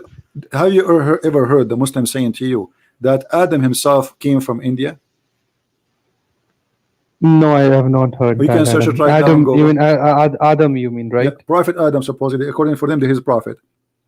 I don't know Yeah, who he yeah, will so prophet to who. I mean, this yeah, guy, he's a he just prophet, he have yeah. his only his wife, and he will be prophet for who anyway. So he Indian himself, Adam, he's an Indian, and that explains a lot of things. The Kaaba, the black stone, the Shiva, the private part, which is the black stone. All of those Really? things is coming from the yeah. If you go right now, check how a Hindu priest he dress, showing his shoulder, one shoulder, right, naked shoulder, and how Muslims they go and wear the same sheet. It's a sheet, same sheet, yeah, and they shave their head yeah. the same as the Hindus, and they have a black stone the same as the Hindus, which is presenting as a sexual organ. So Islam is a collection of, and not only stories that, even the Muslim books confirm that the Arab they used to practice sexual belief around the Kaaba. The Muslim, they say to us, the Muslim, they worship Allah. Okay, but how they worship Allah? If Allah is God, He is the God of Abraham. What made people go around the Kaaba totally naked? My God, I was supposed to go there next. And next even when year. you meet Allah when the Muslims they go to heaven, Allah will meet them totally naked. All of them. What naked? All the Muslims will be naked when they go to Allah. But look at this here. Okay.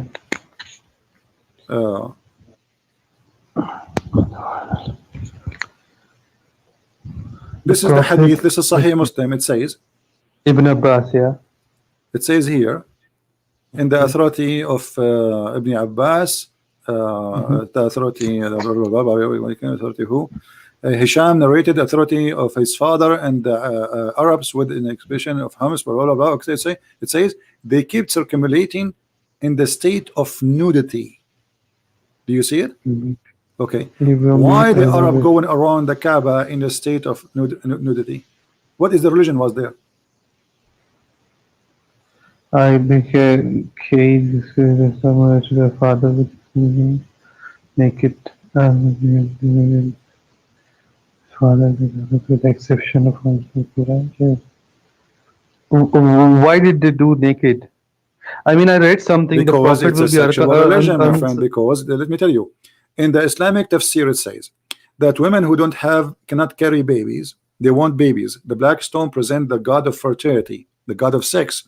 So what they do when the woman she have a problem to have babies, or any woman she want to get babies, she go to the Kaaba when she have her menstruation, and this is why then she touch her private part with the blood coming from her private part, and she's naked, and then she place it inside the black stone, and then the husbands they come after, or the men, and they wrap their private part in the black stone, and that will make them later have babies. That is the Islamic tafsir or Bani Hadith. My friend, I can show you. I can show you as an example here. Let's see the part about. I just have to write it down. Yeah. That's why I'm asking you. Yeah, no problem. I will give you even the link so Muslims cannot say. Because it is very challenging what you say, and I whatever you told me till now, I appreciate that. Yeah. I am here to challenge them, as you see, live on air. I'm not here speaking. Because I will make my friends, Muslim friends, watch this video as well, because we believe in the same thing, that we have to be peaceful, we have to good with others, and. Well, I wish, my friend, I wish this is the true Islam. I truly wish. Trust me. I truly wish. Okay, here we go. This is, I'm going to show you on the screen. This is an Islamic website. Okay. All right. This is a very Islamic website. It's called Nida'ul Iman. Nida'ul Iman. موقع كل المسلمين. All right. Now, this is the library. كتاب الحاوي في تفسير القرآن. What book? الحاوي في تفسير القرآن. All right. So now we go down. And we will see the following. This is not my words. You don't speak Arabic, but no problem. You can use Google Translation. I can give you the link. It says Yeah, here. if you can. Here we go. I will give you the link so I don't forget later. Yeah. I cannot post it in YouTube because it have Arabic words in the top. You know what I mean? The YouTube Yeah, became I very long, understand. and YouTube will not accept it. But here we Yes. go. This is the link. You have it. It says Just go. they are talking about the building of the Kaaba. وقيل بناه من 5 أجبل طور سينا وطور زيتا ولبنان والجودي etc. So they are talking about the building of the Kaaba, which is made by supposedly Ibrahim, and he is saying this is where it's built from. And then it says وجاءه جبريل بالحجر الأسود من السماء, and Jibril, he came with the black stone from the sky. Okay. And it says وتمخض أبو قبيس فانشق عنه. Abu Qubais is a little tiny mountain, or let's say hill, close to the Kaaba in Mecca. And it says وقد خبئ فيه أيام الطوفان. So the mount of Abu Qubais, he delivered that stone, he swallowed it when there was the flood of Noah, and then he spit it up from the mountain, and it was hiding inside it, and it used وكان ياقوت بيضاء من الجنة, and he was white pearl from heaven. And but when فلما لمسته الحيض في الجاهلية اسود, but when the blood of menstruation touched it during the time of Jahiliyyah, which means the pre-Islamic period, the black stone became black. Because of the blood. Because of specifically the menstruation of women, not blood only. It says al-hayd. Anyone who speaks Arabic, he knew that. What hayd means. And then why do they say that, you know, it takes your sin away? I mean, yeah, this is what exactly, because those women, my friend, those women who they are touching their private part with the blood, and they put it inside the black stone, they believe because they did something wrong to the gods. This is why he is not letting their private part carry a baby. So what they do, what they believe, that by touching that black stone is like giving their blood to the black stone. The black stone is the hand of God, which is going to bless their vagina, and then they will carry a baby. So it's a way to get rid of your sin and receive the blessing of the God of fertility. That is pathetic. And as you see, this is a Muslim translation. I mean, this is a Muslim interpretation. I have nothing to do with it. This is the book of because there are people who don't understand this language, you know, they come and give stories, different stories. Well, for me, they cannot play the game with me. They can say to you, you don't know Arabic, etc. And you know, anyone who speak Arabic here who is willing to call us and read what I'm saying, who is in the chat, he is a Muslim, he speak Arabic. He is willing to call me right now. I'm proving that I'm lying. Who want to do that? Mayday, mayday, mayday. Anyone he say yes, I'm a Muslim in the chat, give us immediately your Skype and we will call you immediately. Actually, I think there's somebody, he is a Muslim in the chat already, and he is trying to contact me. Maybe let us see if he is there. Maybe he can read for us. No, there's somebody text me. Kindly call this Skype ID below. Ibrahim. There's a guy, his name is Ibrahim. Let us see if this guy, maybe he can do that. Any other question, my friend, you want from me? There are, like, you know, I just decided to go away from this, you know, and there are a lot, but I see you are a busy guy. I mean, you have. No, my friend, I'm not busy. You can answer me later. I'm not busy, my friend. I'm here. Yeah. I'm here to help you. I'm not busy from you. You see. I'm just trying to. I'm hoping to get some Muslims to call us so they can read for you what is in front of me, so they will not say, "Oh, this is in Arabic." How we know that this is what says? Yeah, I understand, you know what I mean? That. Yeah, because they will say he's lying. So who is the one? Maybe we can get Mimi Hijab to call us and read for us. He speak Arabic. And he speak Hebrew. Muhammad Hijab. Yeah, he speak Hebrew too. Elijah mean God with us. I mean, the way he debates Muhammad Hijab, I don't appreciate that, because you cannot insult someone who is, you know, on an academic level. I have seen his debates with the guy, Christian guy, I don't remember his name.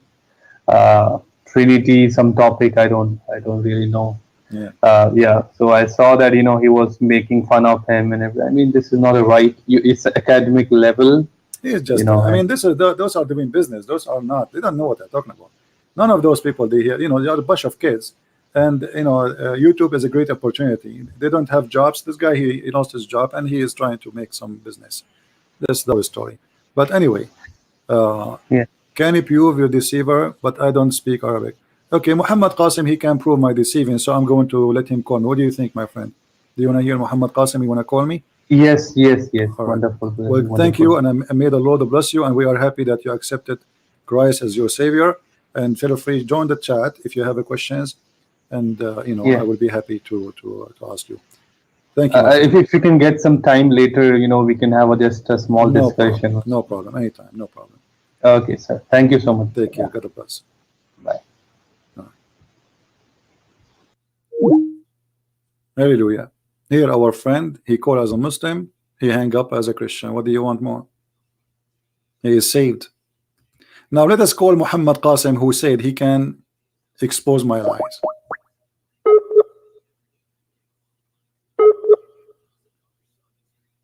Muhammad Qasim, I'm trying to call you. Are you online? It says you are not online. So what do you mean you don't speak Arabic? You cannot get me busted.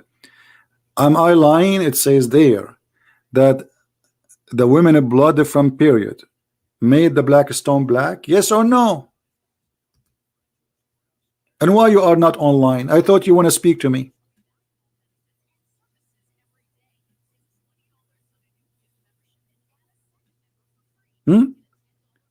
Actually, we can do right now in the front. You know what? Hold on. I will do this. I will open the website with Prophet Google, peace upon him, and we will do Google translation. Even Google translation is not good, as you know. It's a city translation, but that will do the job a little bit for Let us see if Google translation can work. I will open the page in Google translation in Google page. Here we go, and I will do this. Translate in front of your eyes. Is that fair, guys? Yeah. Let us see. Okay, now we have it in English. So this is very long. So let us search for the words to find it fast. I will search for the word white. Oh, I'm typing in Arabic. Hold on.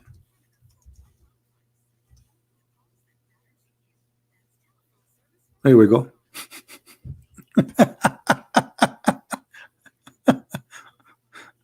Okay. Guys, do you read with me what it says? Or I'm making things up? This is the stupid Google translation, which is far away from what is really accurate, but we'll do the job. So it was hiding the black stone inside the mountain of Abu Qubais. And Abu Qubais, he gave birth to the stone. He spit it out because Allah, he hid the stone in Abu Qubais, brother, during the flood of Noah. And then it was hiding in the days of the flood, and it was white as pearls coming from paradise. But when the ministration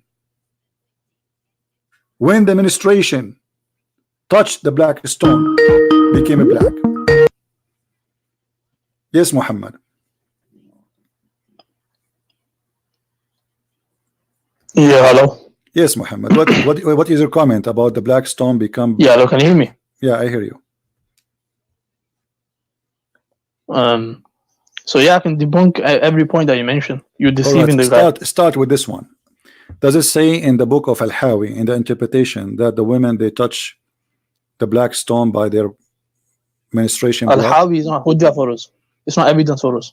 Is not what? It's not hujjah for us. Hujjah means proof or evidence. No, you see, it's not hujjah. So this is your Islamic scholars, they are not hujjah for you. But why Al-Hawi? Why Al-Hawi want to say such a thing? I don't know. You have to ask him. So you are the Muslim who is calling me to get me busted, and you are telling me I do not know. So what do you know? I'm saying that who cares what he says? No, we care because you see, it's not hujjah for if us. this guy is no one, why his book is even in the Islamic libraries if he is not to be considered to someone to teach you the Quran? Listen, in Islamic libraries we have fabricated no problem. narrations. Okay, so guys, we collect every historical thing. All right. We don't. In Islamic library, did you hear this guy? We have fabrication. Is that the Quran? No. Okay, let me ask you. Do you accept what your prophet say? Of course. Okay. Did your prophet describe the angels? Are they human? The angels? They come in human forms, but they're not human by okay, by but essence. the angels, when they are in the sky, are they in a human form? Not from what I know. No. Okay. No, don't tell me. Either you say yes or no. I mean, they could become a human if they wanted. This is not the question. The angels in the sky, are they human or they are angels? From what I've read, the angels. So they are not in a form of a human, right? Yeah, from what I've read, yeah. Okay. So how you explain to me as an example this hadith?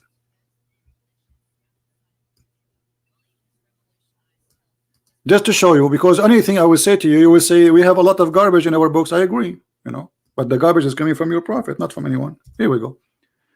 Is that your prophet saying the truth or he's lying?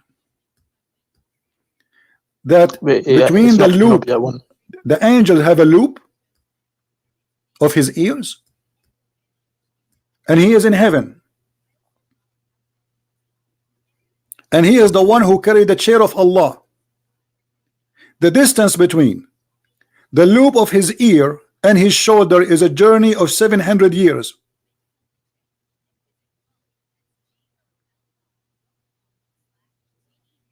So how this is not human, obviously. Well, you are saying to me a form of angel, the form of angel have a loop and he have ears and he have shoulders. Yes, of course. If that's what the prophet is saying, that's okay. What, hold that's on. What he has. So while your prophet, he said he saw Jibreel and he have 600 wings. Yeah, that's true. Okay. So if you have 600 wings, you have a shoulder. Why can't you have a shoulder and wings? I never heard of you have 600 wings. Where is your shoulder located? I don't know. Have you ever seen an angel? You don't know how it looks like. Don't tell me. Have you ever seen your prophet? Your prophet? When you see it, okay, hold you might on. understand. This is the good question. This is the good question. Did your prophet see the angel who is carrying the throne of Allah? Did he see the angels carrying the throne of Allah? Did he? Don't know. What do you mean you don't know? Because if you see the throne of Allah, you say, okay, you say he saw the throne of Allah. Did Muhammad saw the throne of Allah? Yeah, he seen the throne of Allah. I'm saying that. Where is the story says he saw the throne of Allah? Can you show me the reference? Yeah, it's in the hadith. Okay, give it to me. When he went to Mi'raj. Okay, he did not see the throne of Allah. You are lying, my friend. Okay, 1 minute. Let me show you. I have to search for it. So. Okay, I will give you 5 minutes. Call me back in 5 minutes. Oh. Okay. Muhammad, he saw the throne of Allah. And look at this fiction story. Not only Muhammad, he saw he claimed that he knew the angels who carry Allah, how they look like. He claimed that he have a ear and he have a loop. And the distance between his loop and his shoulder is 700 years journey. In which speed? Camel speed? I mean, this guy Muhammad obviously is fabricating lies. And I'm waiting for you. I hope the 5 minutes will not become 5 hours.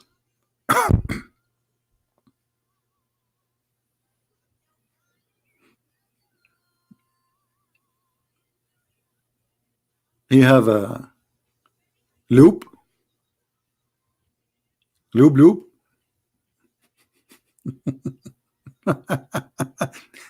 And the Muslim, they claim that Jibreel is a Ruh al-Qudus. Ruh means spirit. So how he is a spirit? He have a loop. If the angels are a spirit, how they have a loop? May Allah loop you. I mean, do you see how much confusion this cult has? In one hand, they say to us, Jibreel is a spirit, and he is a Holy Spirit. And then they say to us that the angels have shoulders and they have a loop.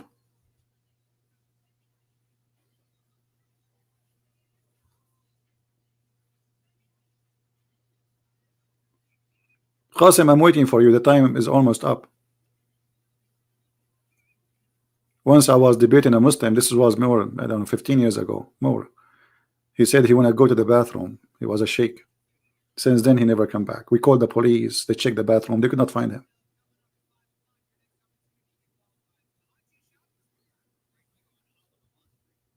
Until now, he's missing. This is why bathroom is very dangerous.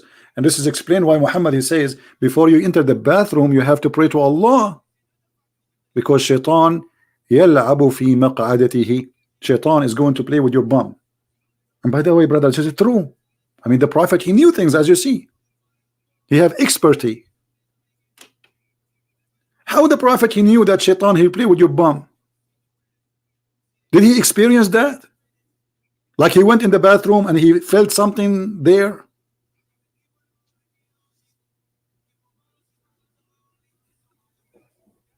Are you there, Qasim? Guys, did we finish the 5 minutes?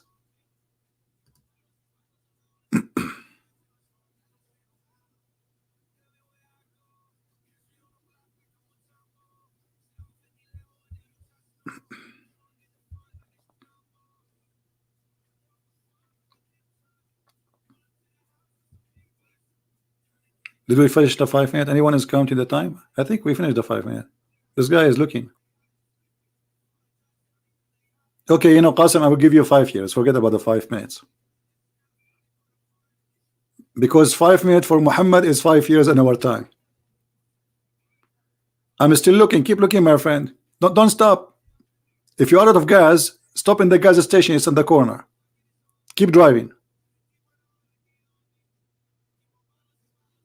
You're still looking what you can do. So in order to take Muhammad seriously, we have to ask questions seriously. How Muhammad he get this information, and what does this mean? What the point if this is 700 years before the journey? Is that he's so big? Size does matter. Brother, the angel who carry Allah is so big. Yeah, because Allah is Akbar. He's so big, he's so heavy. Do you want a small angel to carry Allah? And you know what? If we say for the sake of argument, Muhammad is not lying. Let us just take it. Okay, let us say there's an angel. The distance between, let me draw for you. You know, I cannot resist the art of drawing. You know, I am an artist by birth. You know, I was like I made a museum since I was 1 day old. So let us say this is Mr. Angel.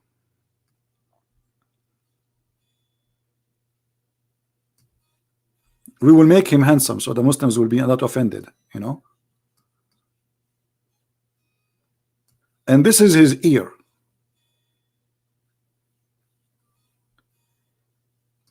And brother, this is his loop. The loop of his ear. Let me make it in blue. Blue is good. He have here maybe some piercing. Okay. If Muhammad saying that this angel he have a loop, and the distance between his loop, let's go down. Let's continue drawing. We did not draw the shoulder, sorry. So let us continue here the drawing. Guys, this is, I have a copywriting over this drawing. Don't take it and say it in the internet. I know you. You want to make a business, money. All right. So this is the shoulder. Let's make it because it's long neck. Okay. So here now we have the shoulder of Jibreel or the angel. This is his shoulder, brother. MashaAllah, very beautiful, very handsome. The distance, brother, let us use the different color now. The distance from here, oh, hold on. What? Why am the distance?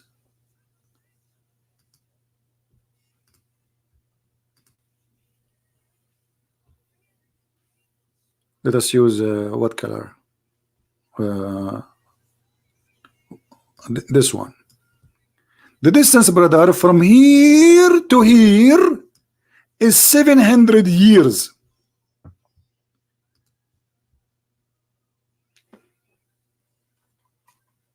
700 what? Years, brother. And Muhammad is still looking. Muhammad, I will give you 700 years. 700 years. Okay, does that make the angel so big, really? Muhammad talking about distance of what? 700 years. In which measure? Those people, they used to travel by donkey and by camel. So when we say 700 years, it is the time it take you to reach a place, right? By the maximum speed we have as a human, or using animals. At that time he don't have so if it take me a month to go to that place, they say a month journey. To go to China, it take maybe a 3 or 6 month journey. This is what how they measure the distance. Okay, so 700 years, but this is so small. Muhammad, he think, but by making such exaggerating number, he make the angel so big, but this is so tiny because the universe is so huge.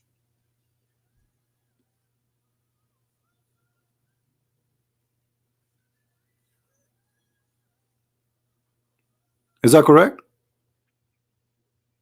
The universe is so huge. What 700 years in the speed of camel?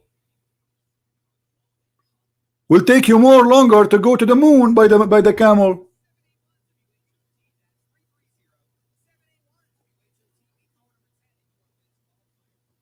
What 700 years? What does that mean? And by the way, why there is 700 years between his loop and his is there is something wrong with the design of Allah? By measuring this, we can measure the rest of the angel. He's a man, obviously. Is what? Is a chicken? Actually, I have a surprise for Muhammad Qasim, who is not calling me until now. Is it in different hadith Muhammad he claimed that Allah is carried by 8 mountain goats?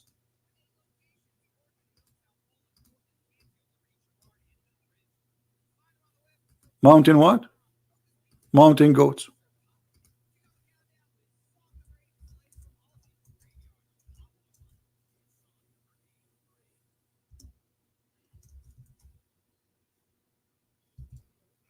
Let us see. We need to find the hadith.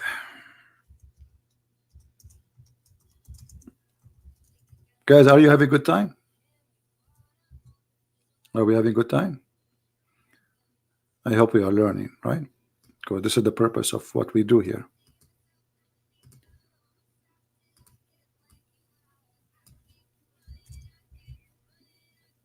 Okay, let's see.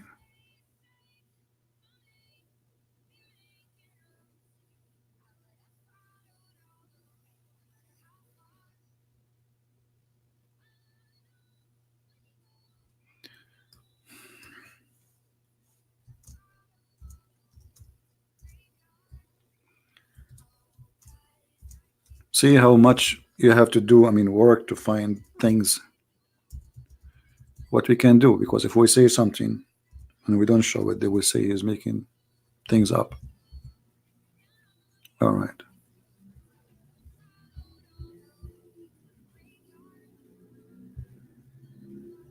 Here we go. We found it.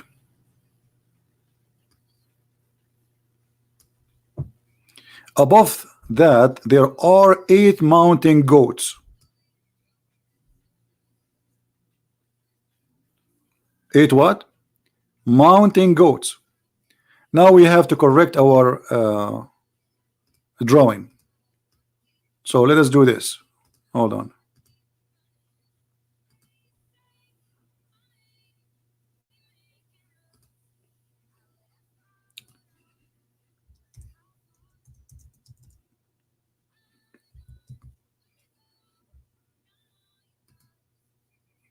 Give me a second. All right.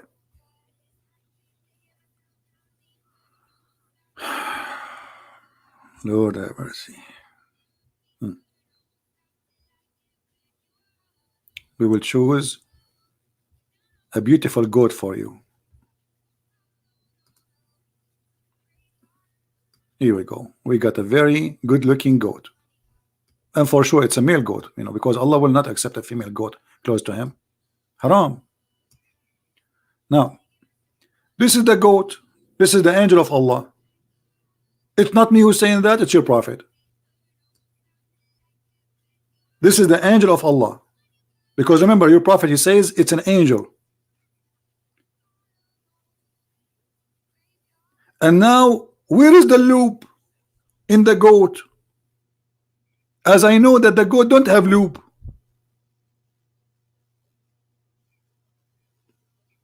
So according to your prophet, the distance between this, let us say here, he meant this area. Let us make it red.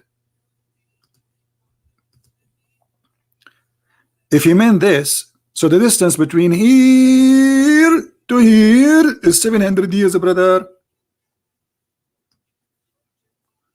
Brother, I'm truly convinced that the Prophet Muhammad is a true prophet. Otherwise, how he knew this knowledge? How a man he is not educated, he knew this? There's no way he can be fabricating, because this is something NASA just discovered last year. I mean, even NASA did not know about it yet. This is just recently discovered by the scientist, his name George Bush. While the scientist George Bush, he was trying to prove it. There's another scientist who worked in Trump Tower. He said, "No, this is not true. It was a cow." And this guy is calling me to prove me wrong. And supposedly he will get me busted. It take us 2 seconds and he's gone.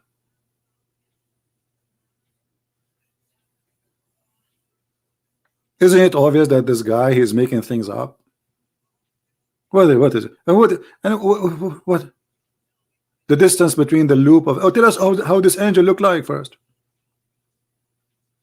Or why this angel have a loop and have ears and have shoulders? Because he carried the throne of Allah, brother. But Muhammad, he said in different hadith that angels have wings. This is a goat.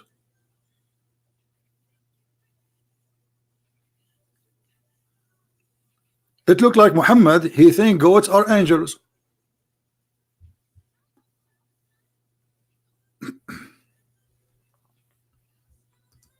All right. Am I heard, guys?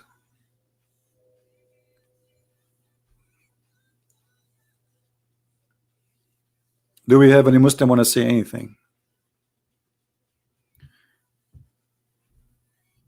Any Muslim have a comment? I'm really convinced that Muhammad is a prophet. That's it. What we can do. I mean, if you don't agree with the Quran, you have to agree with the goat. And the second you show them something embarrassing, they say to you, you wouldn't agree with the scholars. The second you say something, you say, show me. If you say something from your own, they say, well, we don't believe in it, show me. The second you show them, they say, we don't agree with the scholars. Do you agree with your prophet? Oh, our prophet, there's a lot of hadith are fabricated. Everything in Islam is fabricated. Da'if. Islam is da'if, Muhammad is da'if, Allah is da'if, and the goat is strong. This goat can climb the mountains. Muhammad, he did it, but he did not succeed. So my friend, I want to say thank you for being here. It's time for me to go. Enough for today. I hope we have a good time.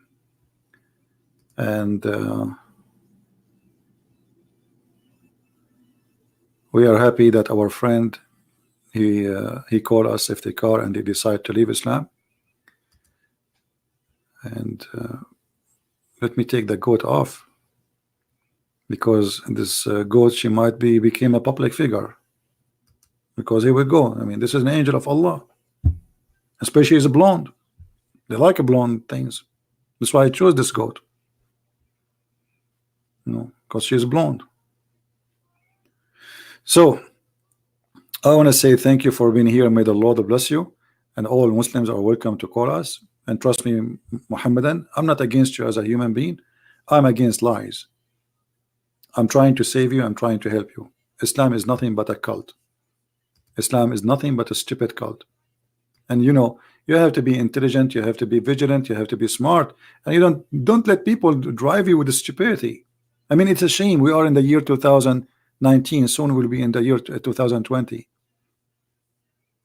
and you believe in this. Shaitan play with your private part.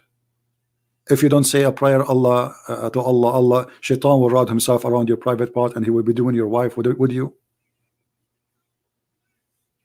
And then the Shaitan will be the son of Shaitan, the son from this sexual relationship. I mean, this is all is fiction, stupidity. You have to be very naive, small brain to believe in it. In order to avoid using the brain, we just surrender. Don't think, surrender, brother. Convert to Islam, surrender. Because if you don't surrender, you go crazy. Just surrender, don't think about it. Chapter 5, verse 101, ask not questions. Because the second you ask questions, verse number 1-2, it says you will leave Islam as the same as previous generation. Surrender. But we will not. We are here getting Islam busted, and nobody can refute us. Thank you all for being here. It's time for me to go. I did not eat since yesterday, so it's time for me to eat something. And I pray to the Lord that people will listen and learn, and they will accept the truth, and the truth will set them free. I pray that all Muslims in India, in Pakistan, all around the world, the same as what happened to our friend Iftikhar, who called us today as a Muslim and he hung up as a Christian. I hope all of them, they will accept the truth and they will become Christians. Don't follow fictions and don't follow a bad teacher. Muhammad is proven to be a bad teacher. Jesus said that from their fruits you shall know them. Go check the fruits of Muhammad, you will not believe it, how disgusting it is. So how in the world we can accept him as a teacher? Right? You will get me evidence next time? No problem. We are here, my friend. You have years to look and find, so we can love together. All right. So guys, our friend here, Muhammad Qasim, he will find us the reference, but next time. Okay, and next time will come and we will see the reference you have for us, so we will enjoy reading them. Thank you all for being here. May the Lord bless you. And remember, we have Thanksgiving Day is coming, but this is not only for America. Thanksgiving should be every day. Thanks the Lord for the bread you have in your table, for the health you have, for what you have, whatever it is, even if it's little. For what you have can be taken from you. Appreciation is the key of happiness. It's not how much you have, it's how much you appreciate. A poor person who appreciate what he have is way more happy than a billionaire who don't appreciate. Appreciate, my friend. Appreciate and live happy. Appreciate your Lord. Appreciate your Savior. Appreciate your existence. Appreciate all the gift he gave you. Appreciate that the Christ, he came to us to save us. And this is the biggest gift ever we had, and we have today. Thank you, and may the Lord bless you, and see you soon again. Christ is Lord, Islam is false. And thank you all.